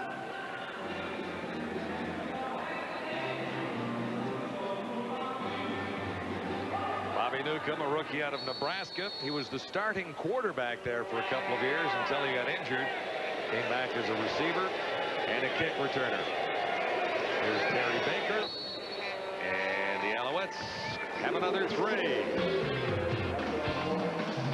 It's Wendy's CFL Live from Skydome. And the Alouettes are on top by 8, 13-5. Wendy's CFL Live.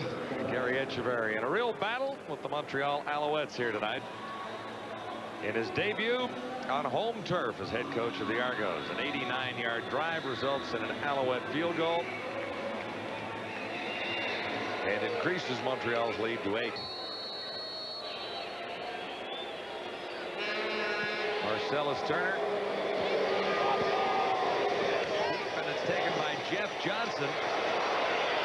Nice Tiger Cat looks for room outside and actually lost a few on the return. Reggie Durden made the tackle there, and here's John Lou on the sidelines with another famous face in the crowd. Well, John, I'm here with Toronto Raptors superstar Vince Carter. Vince, I know that Martavius Houston is a good friend of yours, but aside from that connection, how big a CFL fan are you? I'm a pretty big fan. Dave Haggett, who used to work for me now, is working with the Argos also. So, you know, and plus they're a local team, and I'm here. I always give the support to all the local teams if I can. Basketball fans all over the world are wondering what's the condition with your knee. How's the rehab going? Oh, I'm good. I could play football right now if I had to. I'm back. I'll be ready to play for the season. And you know, right now my focus is August 2nd, which is my charity game. Yeah, tell us a little bit more about your charitable efforts. The charity game, and you got the camps all throughout the summer. How are things this year? Yeah, it's going well. You know, it's been hindered, of course, with the injury, but yet. We're still looking forward, still going to get it done, and I'm looking forward to the camp and the game and everything that's coming with it, with all the festivities, and I'm definitely going to take part in all of it. Okay, thank you very much for this, Vince. Best of luck with your endeavors this summer. All right, Suter, where do you slide Vince Carter into this? Well, you know what I do? I put the shoulder pads and helmet on him right now, put him at slot back, and just throw a jump ball to him. I have a feeling he can just sky up in the air and grab it. Slide him over the middle.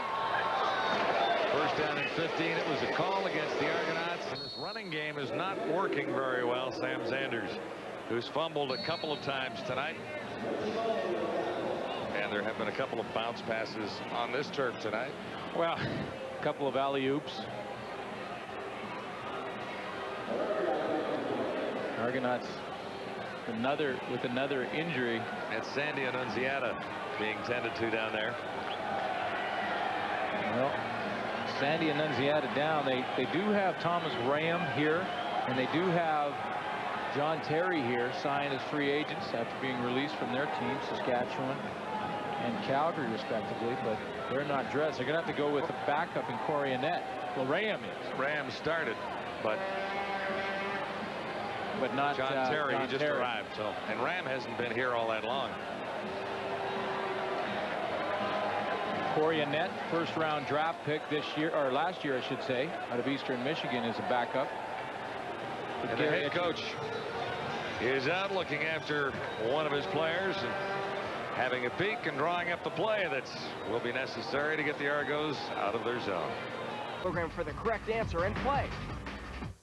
Well, there's the good news as we come back to Skydome, and Annunziata heads off under his own power. The Argonauts have to make some adjustments along that offensive line. Move Thomas Rambo to tackle. Here's Swatsky plays the guard. Bishop looks at second. This could be it. The biggest play of the night for the Toronto Argonauts. That's the newcomer, Chad Plummer.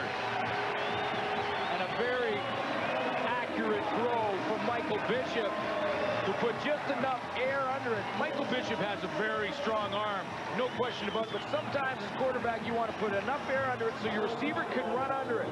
He just puts a little air on this ball. He has pressure on him right in his face. You see the safety there. William Loftus tries to cut underneath the ball, but the air underneath it gave the receiver a chance, Chad Plummer, to run under it. 47 yards the gain for Plummer and the Argonauts, set up at the 50-yard line. Bishop to his left. He's got the angle. And he'll come up a little shy of the first down, but a good run, a good sprint out for Bishop, brought down by Reggie Durden.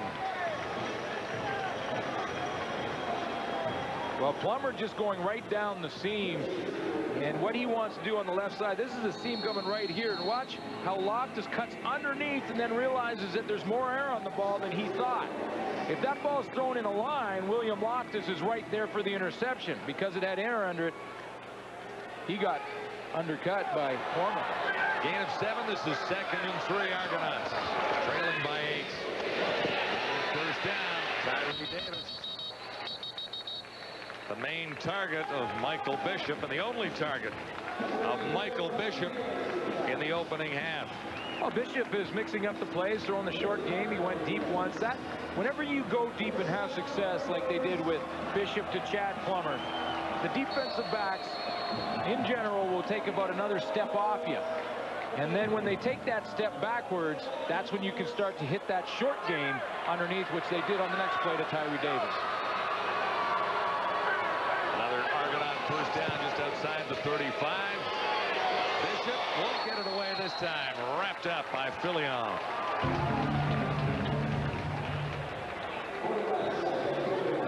Ed Fillion, of course, is the guy who knocked Stanley Jackson out of the game early. And, you know, this was set up to be a screen pass. And really, Chad Folk was just going to hit him and let him go. There's Fillion right there. Watch how he's just blocked briefly and then let go by Chad Folk because it's a screen pass. Bishop's got to get rid of that ball, but he had no one to throw to because Tim Fleiser had dropped off. 2nd and 19 for Bishop and the Argos. Solid throw. And Mitchell has his first catch of the night. Darryl Mitchell, leading Argonaut receiver almost every year, had 76 for 1,376 yards last year. Not the first time that Darryl Mitchell has been open. The first time he's seen the ball, because he's had about that much room on a bunch of plays. And when you look at the all-time catches in 1 year, look how far Darryl Mitchell is ahead of the next guy, who's Alan Pitts. 160 catches, over 2,000 yards that season. We talked about his all-Canadian status 3 times, 4 times a division all-star. And there's another wounded Argo out there back near the 50-yard line. Jude St. John. Heat may have a little bit to do with these injuries here at Skydome tonight.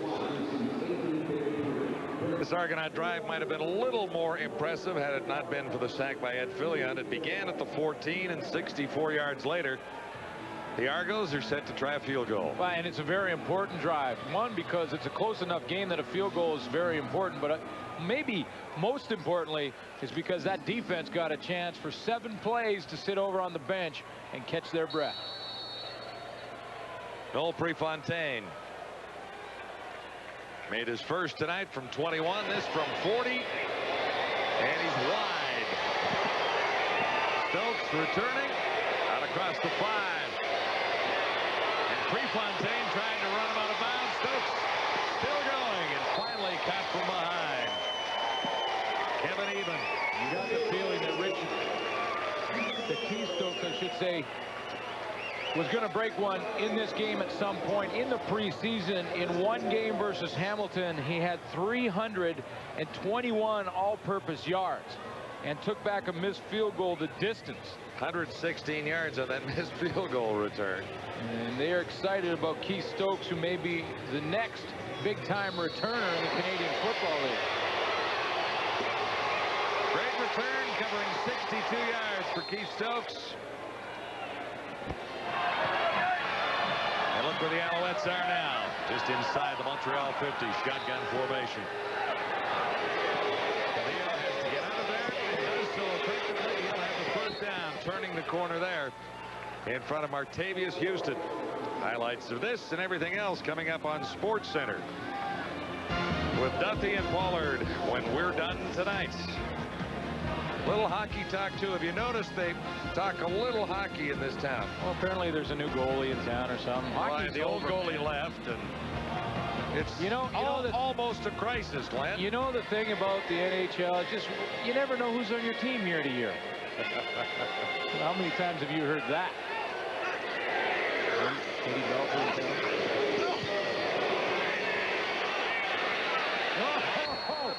Bulldog to the ground There could have been a face mask involved in the tackle. Did Mike Fletcher get that face mask? I don't know, but I mean, the flag went down right in that area. I thought he got him by the shoulder pads, actually. Mike Fletcher did a little Vince Carter over the top of the pile to try and get to Lawrence Phillips. I don't know, though. It looked like he had his hands on the shoulder pads of Phillips and just pulled him down from behind almost. Apparently the officials think different. Phillips spins back. Major foul. Is there any face mask? Face mask. Toronto number 2. No, he did get it. Yeah, he did get it with the left hand. Left hand.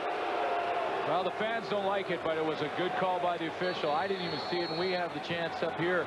A very good view. 9 penalties against the Argos for 72 yards, and this one sets up the Alouettes at the 35 first down. Montreal with the lead. Here's Phillips again. Took a good hit and kept moving. The hit from Michael Fletcher.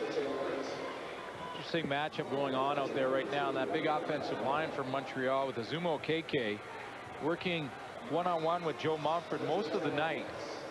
And Mumford in the first quarter was a bit of an influence in the game, and now he's been quieted again. And KK has been the reason for that. Another Alouette first down. Lawrence Phillips closing in on 100.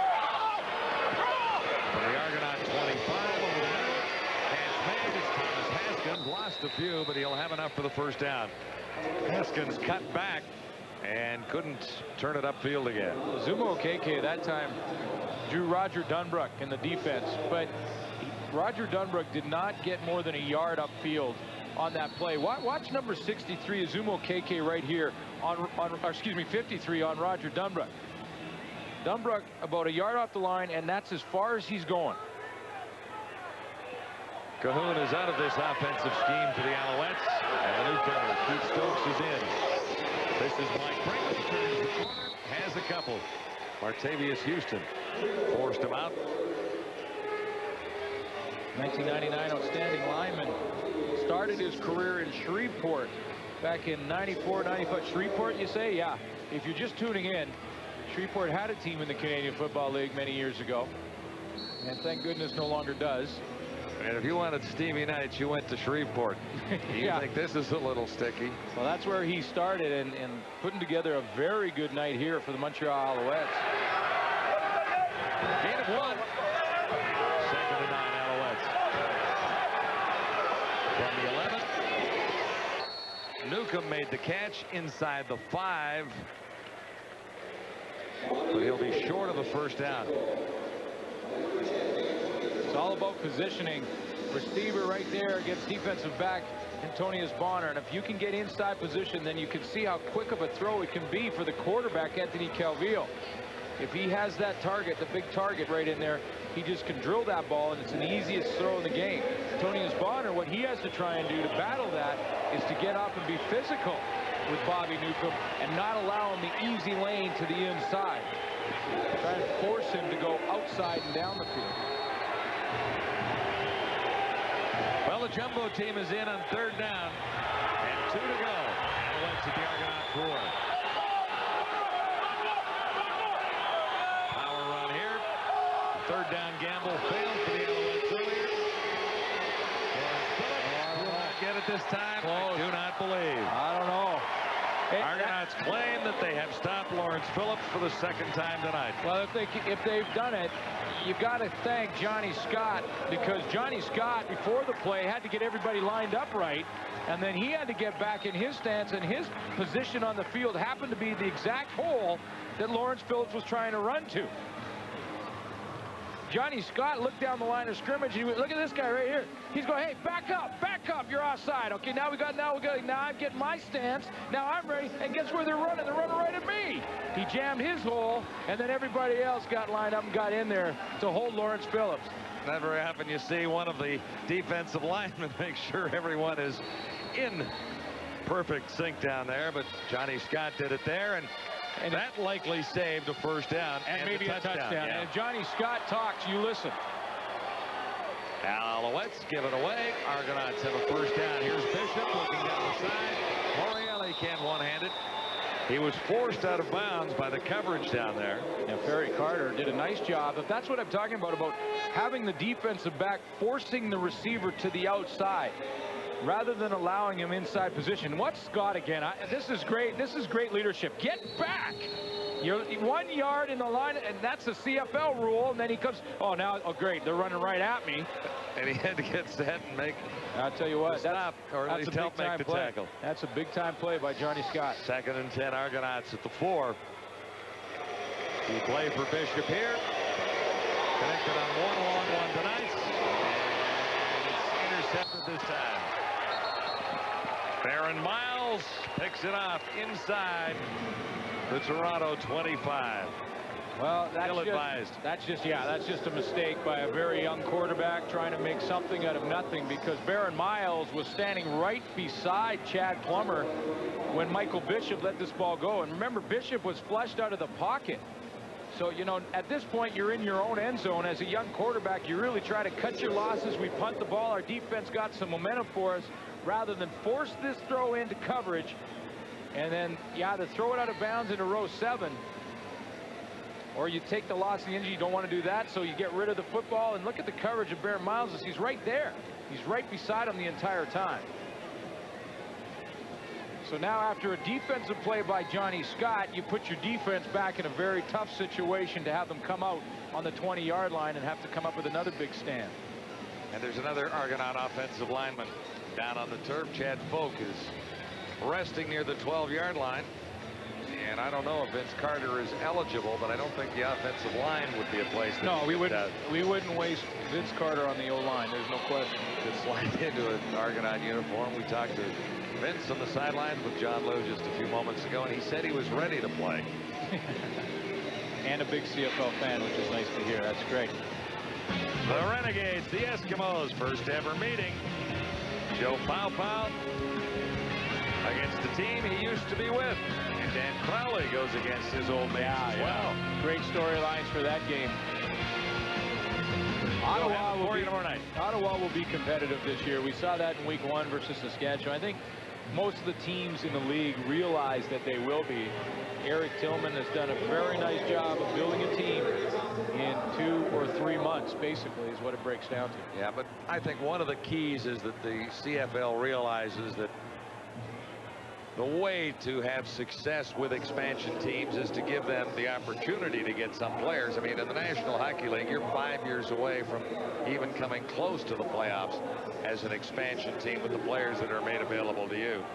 So I think it's a good idea to allow expansion teams to get some personnel, and then it's up to the Eric Tillmans to try and pick the right guys. But I think he's got a fairly good group over there. Well, he's done that. He's built his Canadian talent, which is very important, obviously, in the CFL, and then picked up some key free agents, and then a nice trade to get Darren Davis. Has really put the pieces together for Ottawa.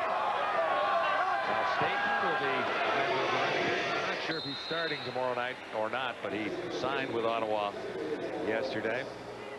See that time? Signed with Ottawa, and did you see who signed with the Eskimos? Steve Charbonneau. Yeah, from Montreal. Little mistake there from Thomas Haskins and Lawrence Phillips. One was supposed to go out. One was supposed to zig. See, they both zag. They're going to be over here. They both go in like this, and they're together. One has to go out. One has to go in. See, we both zig. So there's 2 guys. There's 3 guys who are in the same spot. Cavillo has a target near side. Woodcock is the newcomer. Makes the catch at the 10-yard line. Pat Woodcock played with the Giants for a couple of weeks last season. Well, Cavillo just taking advantage of the great field position that his defense has given him. He has to kind of throw that over the right shoulder of Roger Dunbrook to Pat Woodcock. He just wants to hold on to the ball because he already has the first down. Woodcock also joined the Alouettes late and ran back a few kicks in the final few weeks of the season when the Owls were trying to get back on track in the midst of that horrendous losing streak. Cavillo steps up, has a chance to the end zone. Can he get there? He's down to the 1-yard line. There's no indication that he made it across Michael Fletcher. 94, Kendrick Golson, the inside defensive lineman, was being blocked and took a big gamble when he jumped up in the air. Calvillo kind of gave him a pump fake. You're going to see Calvillo come up and step around.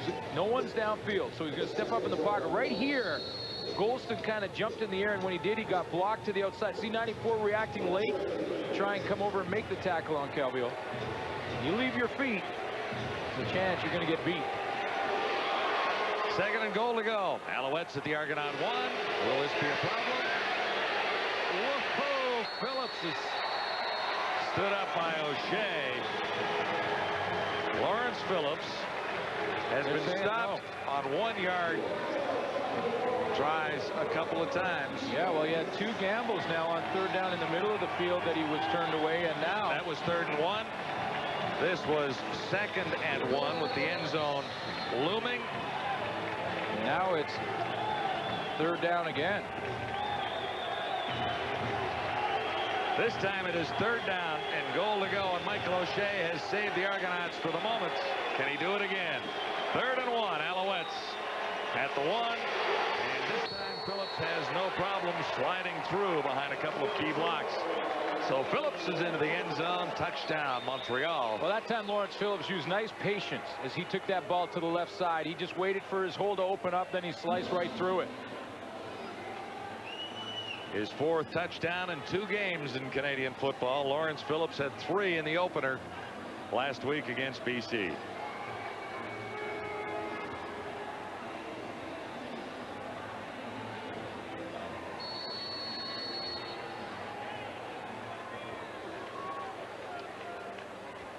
Terry Baker is in. 14 carries, 87 yards, including a 45-yarder for Phillips. And add 1 more to Montreal's total. You start to get the feeling that Argonaut defense is running out of gas. They had the great stand to give the ball back to their offense, and then the interception put them right back in their own end again, and now they're just getting tired. Watch the patience I talked about with Lawrence Phillips. He waited for just a second and then ran through the arm tackle of Michael O'Shea. A little side step to the left, some patience, and a little cutback right there. And Golson can't stop him before he crosses that line. That's 14 points off 2 Toronto turnovers for the Alouettes tonight, although the previous touchdown required the Owls to march 107 yards after the Sanders fumble at the 3 and 53 yards from Ben Cahoon to make it into the end zone. Well, Gary Echeverry's got some adjustments to make. He's got to find a way to get his quarterback, Michael Bishop, out and moving and using his legs as much as possible until he can learn enough offensively to move the ball through the air. And you wonder if in the next couple of weeks, depending on the condition of Stanley Jackson, whether or not Jimmy Kemp gets a call one more time.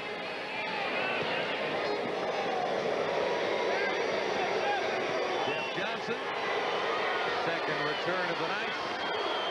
Better this time as Johnson gets out across the 25 to the 28, but flags fall there. 20 on the return for Johnson. 4 touchdowns for Lawrence Phillips in 2 games in the Canadian Football League. Here was his most recent. Go down as a 1-yard run, although he looked like he ran about 4 or 5. But in week 1 versus BC, he wasn't quite as close when he got the football and ran through BC defense from about the 6-7 yard line there. This was from the 10. Nice move in the hole and broke a tackle there to get in the end zone. And then here was number 3 in week 1.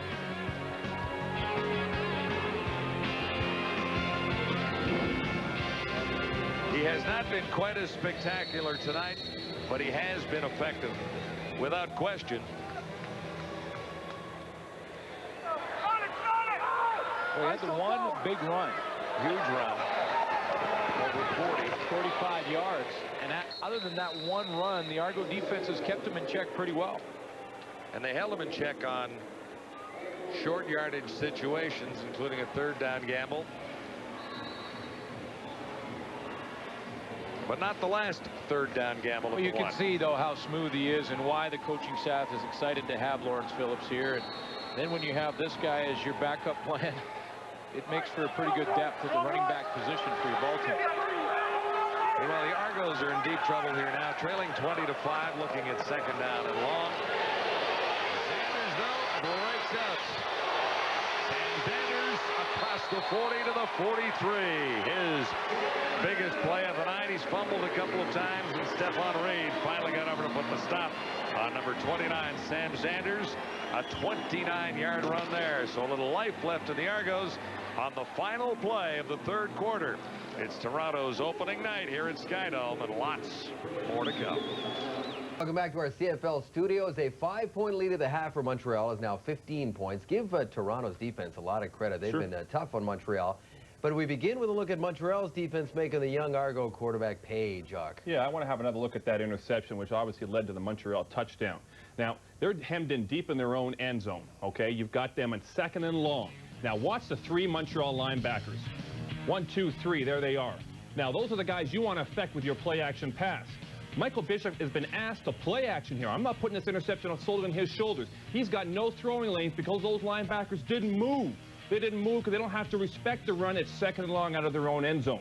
So if Toronto's going to have some success with Bishop, they need to give him some help back there. I know you're going to talk about some play action that works. Yes, because Montreal established a running back, and Lawrence Phillips got the football in those first 2 series and made some big plays. So what happens? You put Mike Pringle in there, and watch how he influences Martavius Houston. You see Pringle there, you see Houston. As we run the play, it's a play-action fake. Watch as Houston aggressively attacks Pringle because he doesn't want to get beat by the run. Where does the football go? Just to that area behind Martavius Houston. That was a smart play based on the fact that they established Pringle during the running game earlier in the football half. Oh, Schultz, I'm loving that, man. Yes, baby. Play action working at its finest. Then on top of that, hey, you got one that doesn't work. I agree completely. You can't do that down there backed up. But what Anthony Calvillo doing is he's using all his weapons. You see him using everybody on the football field, and then when it comes down to it, he's using his own feet. This will kill a defense.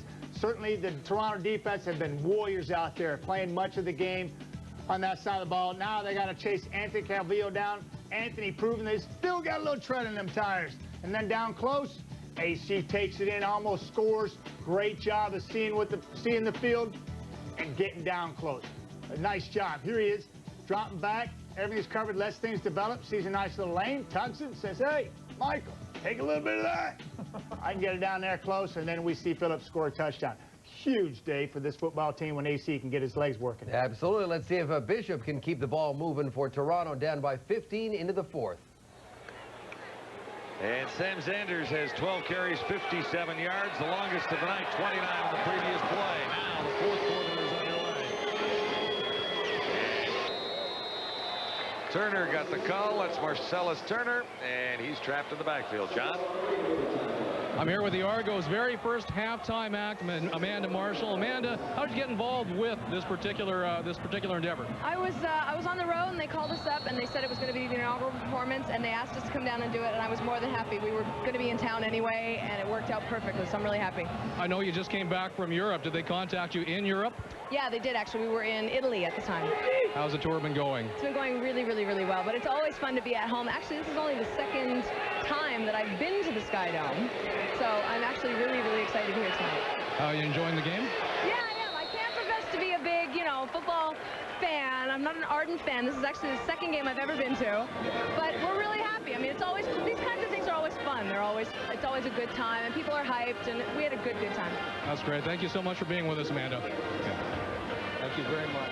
Amanda Marshall. Nice halftime show. It really was. It sounded great, and she sounded great, and like I mentioned, my daughter would know all about her. I don't know a lot of her songs, but they don't want to sell a 39-year-old broadcaster. They want to sell the young kids and get them back in the park, and having Amanda Marshall will certainly help in that respect. Argonauts are down 20-5, 15 points to come back. And Prefontaine has to take it away. And Stokes won't get a play on this one for the Alouettes. He's had a pretty nice night. Amanda Marshall singing it up at halftime and posing with John Liu. I wonder if he brought along his own photographer. Lawrence Phillips has had a nice evening, a nice third quarter as we look at the numbers.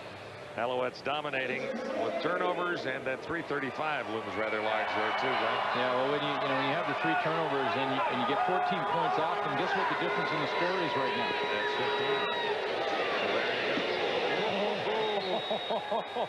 15. Orlando Woodcock. Steinauer. Yes, and the newcomer, Pat Woodcock, just about had a christening from Orlando Steinauer. Yeah, it'll be to the right of your screen, and this is where, as a receiver, you want that ball to get down in a hurry because you know the defensive back's coming. You know you're going to get hit, and coaches will tell you, listen, you might as well catch the thing because you're going to get hit anyway. Didn't catch it, got the hit. That'd been a little more substantial had he held on to the ball. 2nd and 10. Alouettes back at the 29. They have the lead by 15. Shotgun. Cavillo. Under the cover. Phillips nowhere to run after making the catch. Martavius Houston is a solid player, and he has been close to Mr. Phillips on more than one occasion tonight.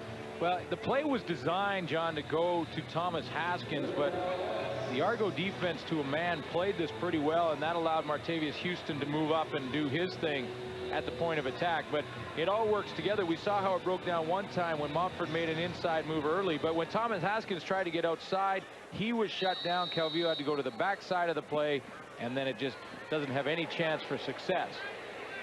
Marcellus Turner, number 3 for the Argonauts, out of Alabama A&M. 5'7" speedster standing back near his 40. Baker had one blocked earlier, at least partially blocked. There's a little heat on him there, but he gets it away. He's got a wall. A wall from the near side. Away for another one. Looks for a block here. What a move. Baker got into the mix himself and helped submarine the return. Marcellus Turner. Well, there was one Montreal tackler with a chance. Here he is right here. He's going to end up coming back this way, and when he gets outside, he has one chance. There's one Montreal tackler with a chance to keep him in that containment area. See one move here. Now watch how he's going to keep coming back. He'll keep coming. He'll keep coming. Here he comes. Now he comes to the left. Now here's the chance right there. Little move right there gets him to the outside with a little bit more room to get going. Reggie Durden missed that first tackle, and the second was missed by Patrick Dorvelis, a newcomer to the Alouettes. So a little life for the Argonauts here. Sam Sanders broke 1 for 29 on his last carry.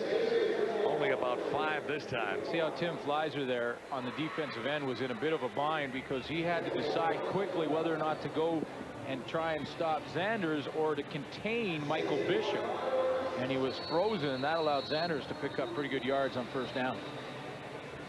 Every time you get 5 or 6 on first down, you really open the playbook for your quarterback.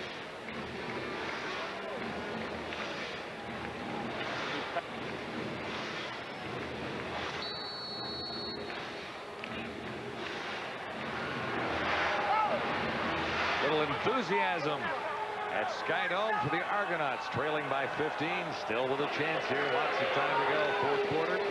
Sanders got 5 on his first carry, and he's close to another 5 there. We'll see where they spot the ball.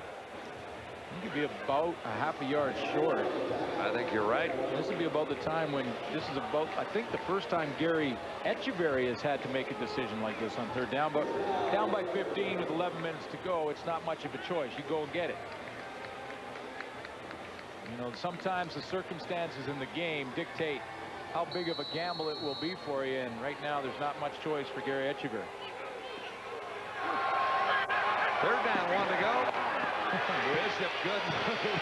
Quarterback moved right around, and the Alouettes went for it. Well, as Bishop moves around the right side. It's amazing, John, because usually in those short yardage situations, everybody in the O&D line are thinking that, you know, they're all going to pinch down into the middle, thinking Bishop will just go right over center.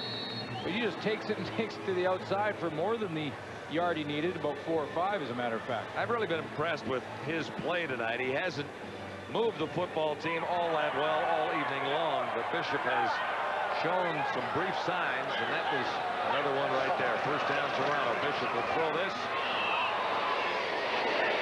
Tyree Davis, his favorite target, will have a first down. We've seen some nice moves from Ben Cahoon from Montreal, and Tyree Davis gets into the action there. It's a nice stiff leg to the right side to freeze. Remember, he was back. really stuck it out.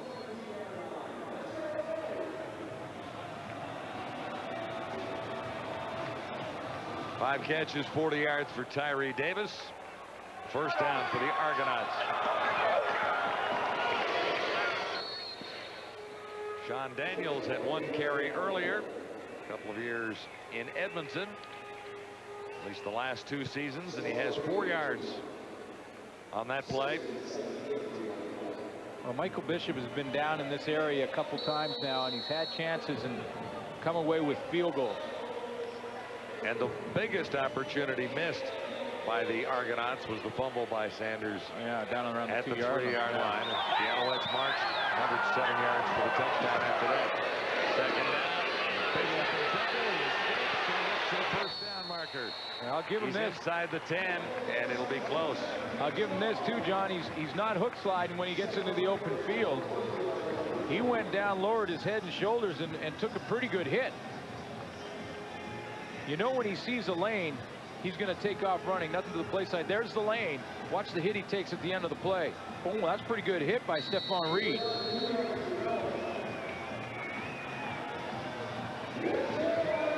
No hook sliding for him. Now it kind of stretches that defense a little bit to know that Michael Bishop could run to the outside on a play like this. Now here's another gamble for the Argonauts. Third down at the 9-yard line.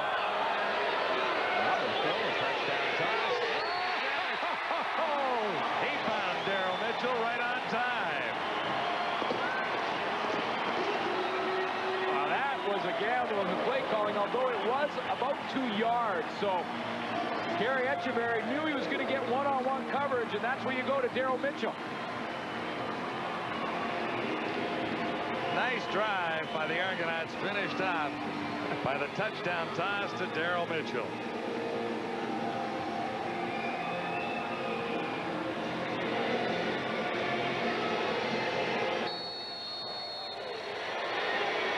Gary Etcheverry has the key touchdown of his head coaching career right there. Mitchell into the end zone, makes the catch from the newcomer at quarterback, Michael Bishop. Playing with more poise and confidence on every sequence. Bishop took over the Argonaut offense after 2 plays by Stanley Jackson. He has them in the end zone here. Well, Bishop gets some time to throw. He just waits, and then lets it go. And Baron Miles was in pretty good position. He just needed some help from his friend. Mitchell has been a forgotten target much of the evening. However, he was there when called upon. Third down gamble pays off for the Argonauts, and the Alouettes get the ball back. This is Keith Stokes. He's been terrific on returns tonight. Still standing, crossing the 42. And there's a penalty flag down back at the 35. 34 on the return. I mentioned that Baron Miles needed some help from his friends on Daryl Mitchell. Watch Daryl Mitchell here. Baron Miles will be right here on your screen. He's going to come in a minute. Baron Miles does his job. He keeps Mitchell to the outside, but he needs some help from his friends in the communication department. He needs them to yell ball. They yell ball in the air. He can get his head around faster and get a chance to look at that ball coming down. If he turns around quicker, the ball lands in his hands. Baron Miles didn't know when the ball was going to arrive, and Mitchell did. Third down gamble pays off. The Argonauts really had no choice but to go for it. 7 plays, 45 yards, makes it a pretty nice drive. Yeah, and it was the second third down gamble in the drive. One on the running play where Michael Bishop took it outside and got the first down and then some, and then Mitchell caps off the drive with a touchdown to get the Argos to within striking range. And one thing that will do for you, especially your defense, is to give them a lift now that they think that you have a chance. But watch the move. This is Baron Miles right here is keeping him to the outside position, and really he does it as about textbook as you can do it. Maybe just get his hands on him is the only way he can improve. But if you turn around here, turn around a little earlier, and that ball is right in Baron Miles' hands. Mitchell 2 catches, 21 yards, and that for the touchdown goes down as a 2-yard reception. That's how close it is. Baron Miles gets his head around just a split second too late. Mitchell was very calm. The other thing about what Daryl Mitchell did there was he didn't give away that the ball was on its way to Baron Miles. In other words, as he runs down the field, he just looks calm, collected, and he just waits till that ball is about to arrive, then turns around and sticks his hands out. And that's a veteran receiver move from Daryl Mitchell. Argonauts have been asked to re-kick after that penalty. Stokes has it again. Lost the handle. Lost the handle. Gets it back. 23 on the return that time. Lawrence Phillips has had a tough night, but he's put together a pretty good night, really, when you look at the numbers. He had the one big run for 45 yards. He's been stopped a couple of times in short yardage, which may have some people in Montreal wondering about Pringle again, but Lawrence Phillips is showing why he is the back that he is. Offsetting penalties, setting up that re-kick. And so the Argonauts gain a little bit there because the return was not quite as substantial. And Pringle is getting some playing time in this game. He didn't get much in week 1. No. Went in late in the game, and that was about it. So here's Cavill. He has the lead for the Alouettes. As it's coming out of the backfield for Argonauts. Greet him there. A little swing pass that worked out well. Thomas Haskins with the key block on the play on Kenny Kelly. Watch Kenny Kelly, number 24, right here. He tries to flow to this play. The ball's going to be dumped to Phillips in the backfield. See the block right there by Thomas Haskins, just putting Kenny Kelly in behind the play and giving Phillips a little bit of a lane.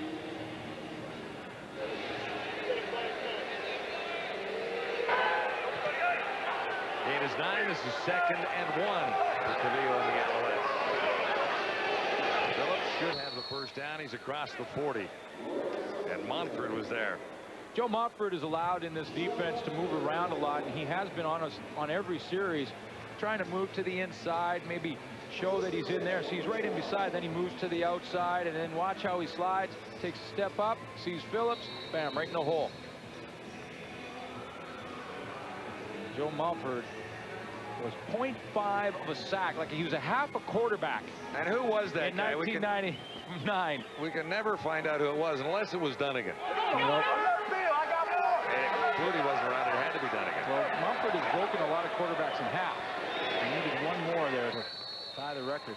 Corey Grant makes a nice catch out at midfield, and that gets the Alouettes rolling again. 3-time outstanding defensive player in the Canadian Football League. And Joe Montford, really, on defense, it's hard as one player in a defense to really influence the game. I mean, everyone does their job and you'll win, but offensively it's a little different. Joe Montford can be one of the special occasions where you can actually have one player change the outcome of the game. 1st and 10, a little play action fake, and over the middle for Thomas Haskins. Inside the 35-yard line for Haskins. You know, this guy should have had a regular job with the Alouettes over the past few years, shouldn't he?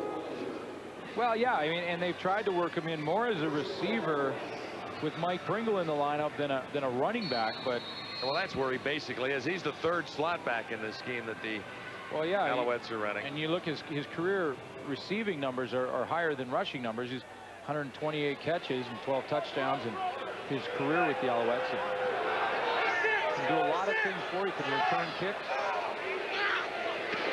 Nowhere to run for Anthony Cavill, who just ducked under that one from Johnny Scott. Now, Johnny Scott is coming off an injury as well, but it looks like it's really come a long way. He said at the beginning of training camp, I talked to him there, that it was not quite 100%, but Johnny Scott, who is right here, looks to me to be 100% healthy now, and he was coming off the edge unblocked. And you want to block Johnny Scott. Azumo KK couldn't step out in time, lost him, and Scott almost took Calvillo's head right off. It would have been one of those half a quarterback deals. Of course, they don't give half sacks anymore. Under the new rules. One or the other. Long toss. No flags down there in the coverage. Clifford Ivory. You know, and did Clifford Ivory is the question. Did he get his head around and look back at the football? Pat Woodcock, I believe, was the intended receiver down the sideline. Well, it was underthrown, right? Slightly underthrown, and Ivory had his hands up, so then you would think the screening call. That's what Woodcock wanted. But did Ivory get his head around and look back at the football, because if he did, there's no penalty as Roger Dunbrook loses contain. Now here comes the play. Did Ivory turn around and look? Right there. He turned around and looked. That's just straight up good coverage. And that ball was, you're right, John, slightly underthrown, or Woodcock probably has a touchdown.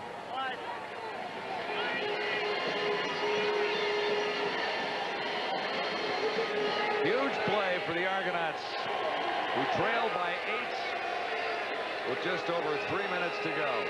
Baker in the punt from midfield. High kick will chase one of those receivers back into the end zone. He hammered it right through, in fact. Well, it's a big single point. It might turn out to be just that. 62-yard single for Terry Baker. And now it's a 9-point difference. Montreal on top of the Argos, 21-12. Skydome, here's our game story so far. Stanley Jackson injured on the second play of the game, and that meant that Michael Bishop was in. Cahoon had a big game. Lawrence Phillips, 123 yards, only 90 yards rushing for Phillips. I say only, that's pretty good, 90 yards in a game. It certainly is. And 45 of those yards came on one carry for Lawrence Phillips. 123 yards of offense in the touchdown, and 90 yards rushing the ball. The turnovers by the Argonauts leading to 14 points for the Alouettes. Yeah, and that really has been the difference when you look at the scoreboard, and really the numbers that matter most, and that's the score. And the one turnover that was hugely important to Toronto's situation was the fumble at the 3-yard line by Sam Sanders, which could have changed the complexion of this game. Bishop can't get it away. The Alouettes will score here, racing to the end zone. 27 yards out, Tim Strickland. Tim Strickland picked the pocket of Michael Bishop, like he just took it from him. Bishop had no idea. This is a young quarterback not reading the blitz.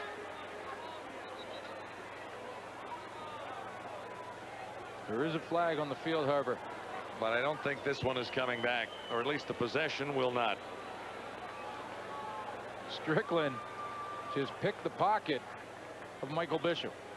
I'll take your wallet. I'll take your keys. Can't score a touchdown.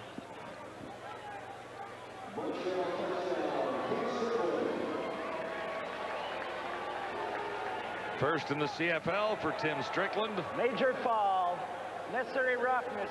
Toronto 84. After the ball was dead, we'll apply it on the kickoff.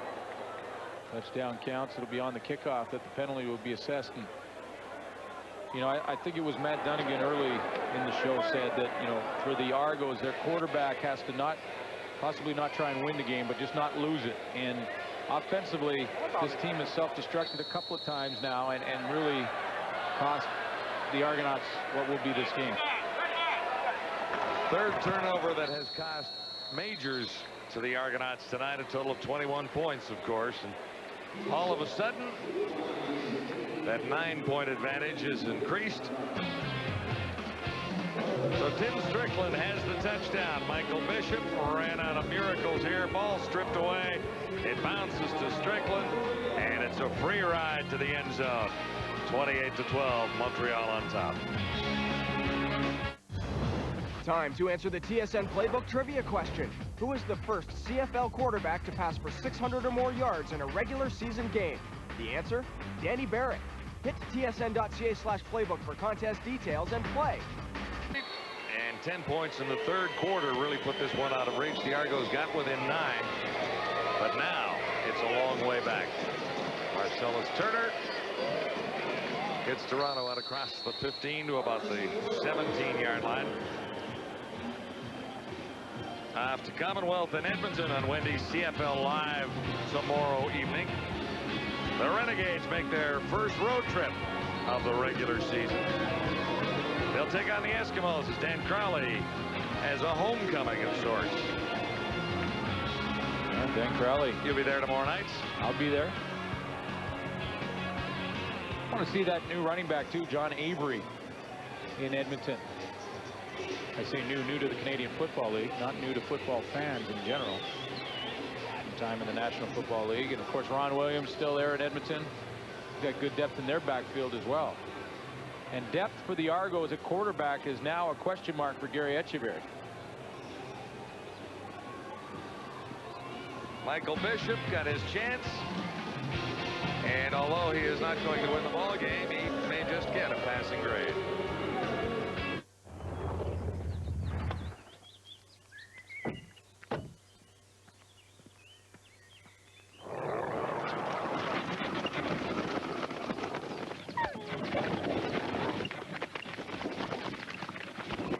Even though Jeep Grand Cherokee is more refined and civilized than ever, rest assured, it still hasn't lost its animal instincts. Sylvain Girard, the latest player shaken up, although he looks fairly healthy, heading to the sidelines. Smile on his face. It'll be interesting. The next opponent, I believe, for the Argos is the BC Lions on the 9th. And you are right about that. That's on Tuesday, and then two teams come that will be 0-2. 4 days later in Edmonton against the Eskimos on the Saturday night. This is a tough stretch for the Argos. This is Sean Daniels.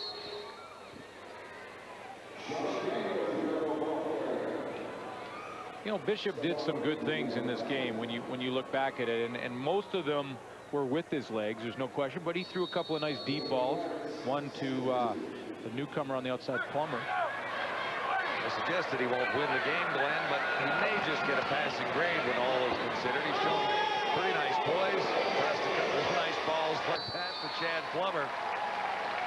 And Chad Plummer has made some nice catches just like that one.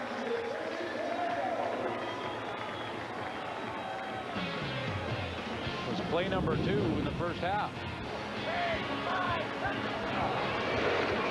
Argos have not said what happened to Stanley Jackson, but he was gone early, and Michael Bishop in relief has shown some of his athletic ability here tonight without question. You can see also the other side of the coin, which is that he has a long way to go of reading defenses and been real successful in the passing game. Tyree Davis made the catch short of the first down. 2:22 to go in the Argos home opener. 9 of 17. That's not a lot of throws for Canadian Football League. But again, he was back in the pocket a bunch more and took off running with the ball.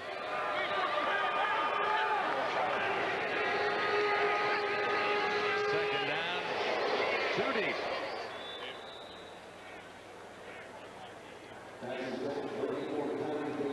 The one guy that he hasn't seen enough, he's thrown one touchdown pass. It was a short one, was Daryl Mitchell, who's basically working together with Tyree Davis on that right side. And Davis has been a target. We see 87 Daryl Mitchell. He just slips in behind coverage, and he's open again by a couple yards. And at this point, for some reason, Michael Bishop is looking beyond him to wide out Tyree Davis and not to the slot back position. On third down, the Alouettes go for it anyway. Bishop lost the ball again. A couple of fumbles there. Alouettes don't get a hold of it, but it won't matter. They'll get it on downs.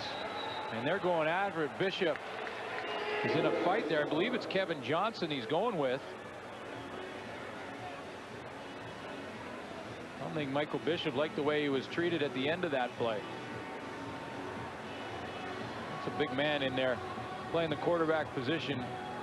Michael Bishop fumbles the ball, and you see he still gets driven down into the ground. That's what he didn't like. He got up swinging after that one, and it was Kevin Johnson, and then Kevin Johnson doesn't like that, so then they throw around each other, and then you gotta love this game, don't you? Gotta love the game. Kevin Johnson, 3 years as a Calgary Stampeder in his first season as an Alouette.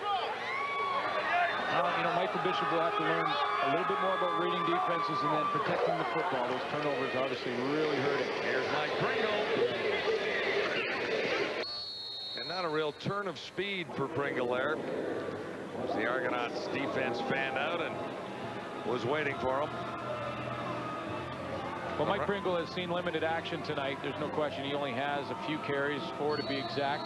Picked up 24 yards, so his average is above his career average, which is pretty impressive. Lawrence Phillips, 90 yards along the ground, 123 total yards. Of course, he had 45 in one carry. Alouettes in control of this into the final minute and 30 seconds here at Spectrum. Took a hit, lost the ball.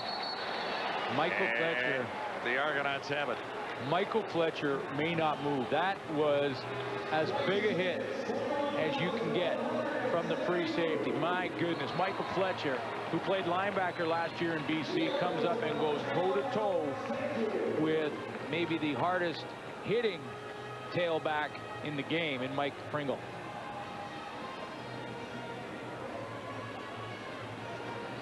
What a hit by this guy. The free safety is going to step right up in here and watch the contact one-on-one.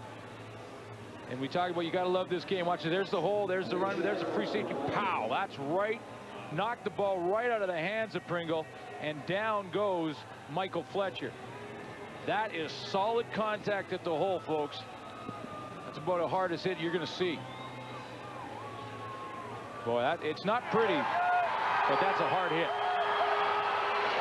Fletcher is still being tended to. Both players go down, but Fletcher remains that way right now. Pringle got up. Fletcher is moving his extremities there now, so that's better news than the last close-up we had of the collision, or at least the aftermath of same. Fletcher is known as reliable and tough, and you saw the toughness right there. Well, that he is, and he learned a lot of that toughness by playing in the box or with the linebackers a year ago in BC. Had 50 tackles as a linebacker in their system, and the ranks of the unbeaten. He started with Friday Night Football this year in Ottawa. Renegades back with us this year, and we went to overtime. Pretty exciting game. So Hamilton and Winnipeg, I know you're listening. We need a little bit of the same. A little overtime would be fun. If the coaches are paying any attention to us here tonight. Take one more look at that hit. Michael Fletcher on Mike Pringle.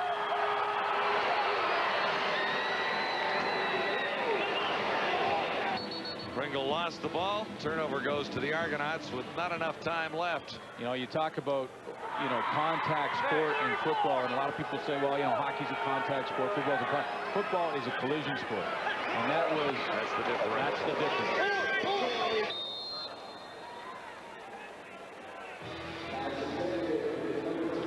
Marcellus Turner couldn't hang on to that. Gary Echeverry has some tools to work with. He's got a young quarterback that he's going to need some good play out of his defense, but he's got a lot of that tonight. I mean, his defense has played pretty well. Gary Echeverry is saying better performances from Johnny Scott, better performances from Joe Mumford from start to finish, and I think that's why he's smiling over there. He's saying, you know, okay, this one got away with us because of turnover, but we've got some things we can build on and work on moving into week 2. Third down and a whole bunch, and Bishop ran into one of his blockers. He'll likely not get out of this mess, and 1:12 remains on the clock. Bishop just knocked down. Well, that passing grade I was talking about is slowly dwindling here into the dying moments, but I mean, there's not much you can do at this point, down by 16.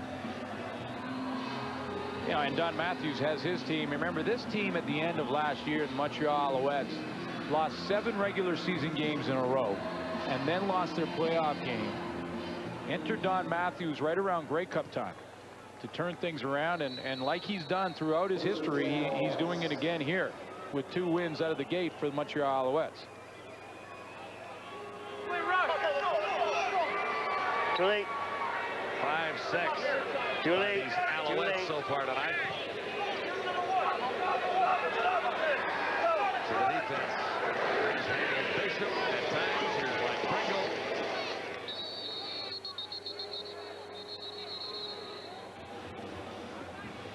I think Calvillo's played pretty well tonight. 240 yards passing, but he added 51 along the ground rushing himself, and he got out to a bit of a slow start, but he's regrouped and put together the win. And guess what? He's the player of the game. The game ball tonight brought to you by SportCheck.ca, Canada's choice for sports.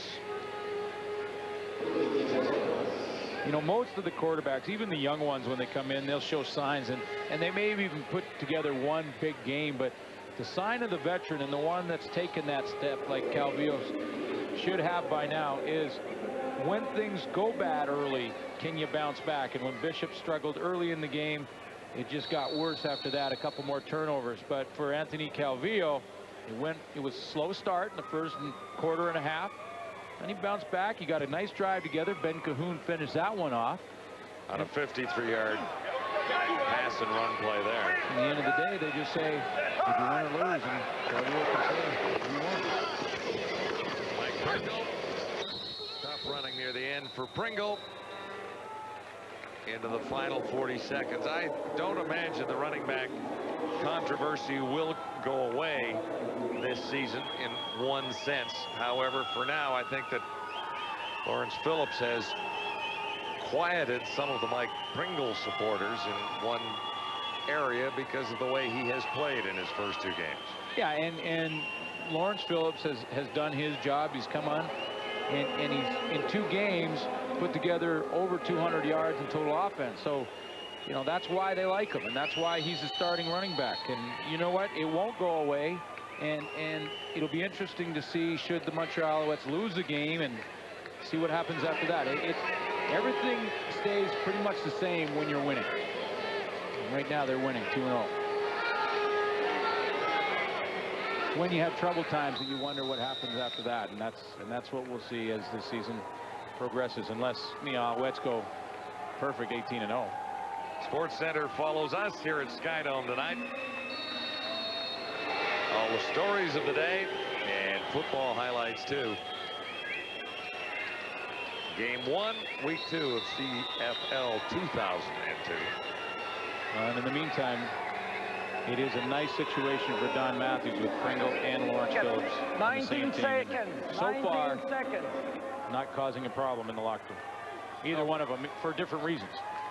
They're getting along fine, and perhaps the story gets blown out of proportion by the media just a little bit. Sure it does, and why not? It's a good story. And that's our job, isn't it? I'm trying to learn this. This is year 8 for me. It's our job to blow those things out of proportion. Well, maybe not. That's not exactly the way I taught you. I'm just saying a good story is a good story. You go with it for a while. I thought it was. It's a good story, whether the facts agree with it or not. Isn't that how it works? You know what? You missed that day in class. Oh, I missed a few days in class along the way, believe me.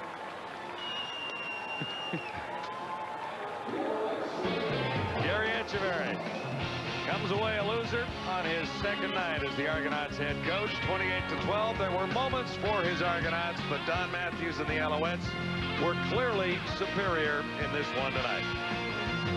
2-0 and 0-2. That's the story of our nights here at Skydome.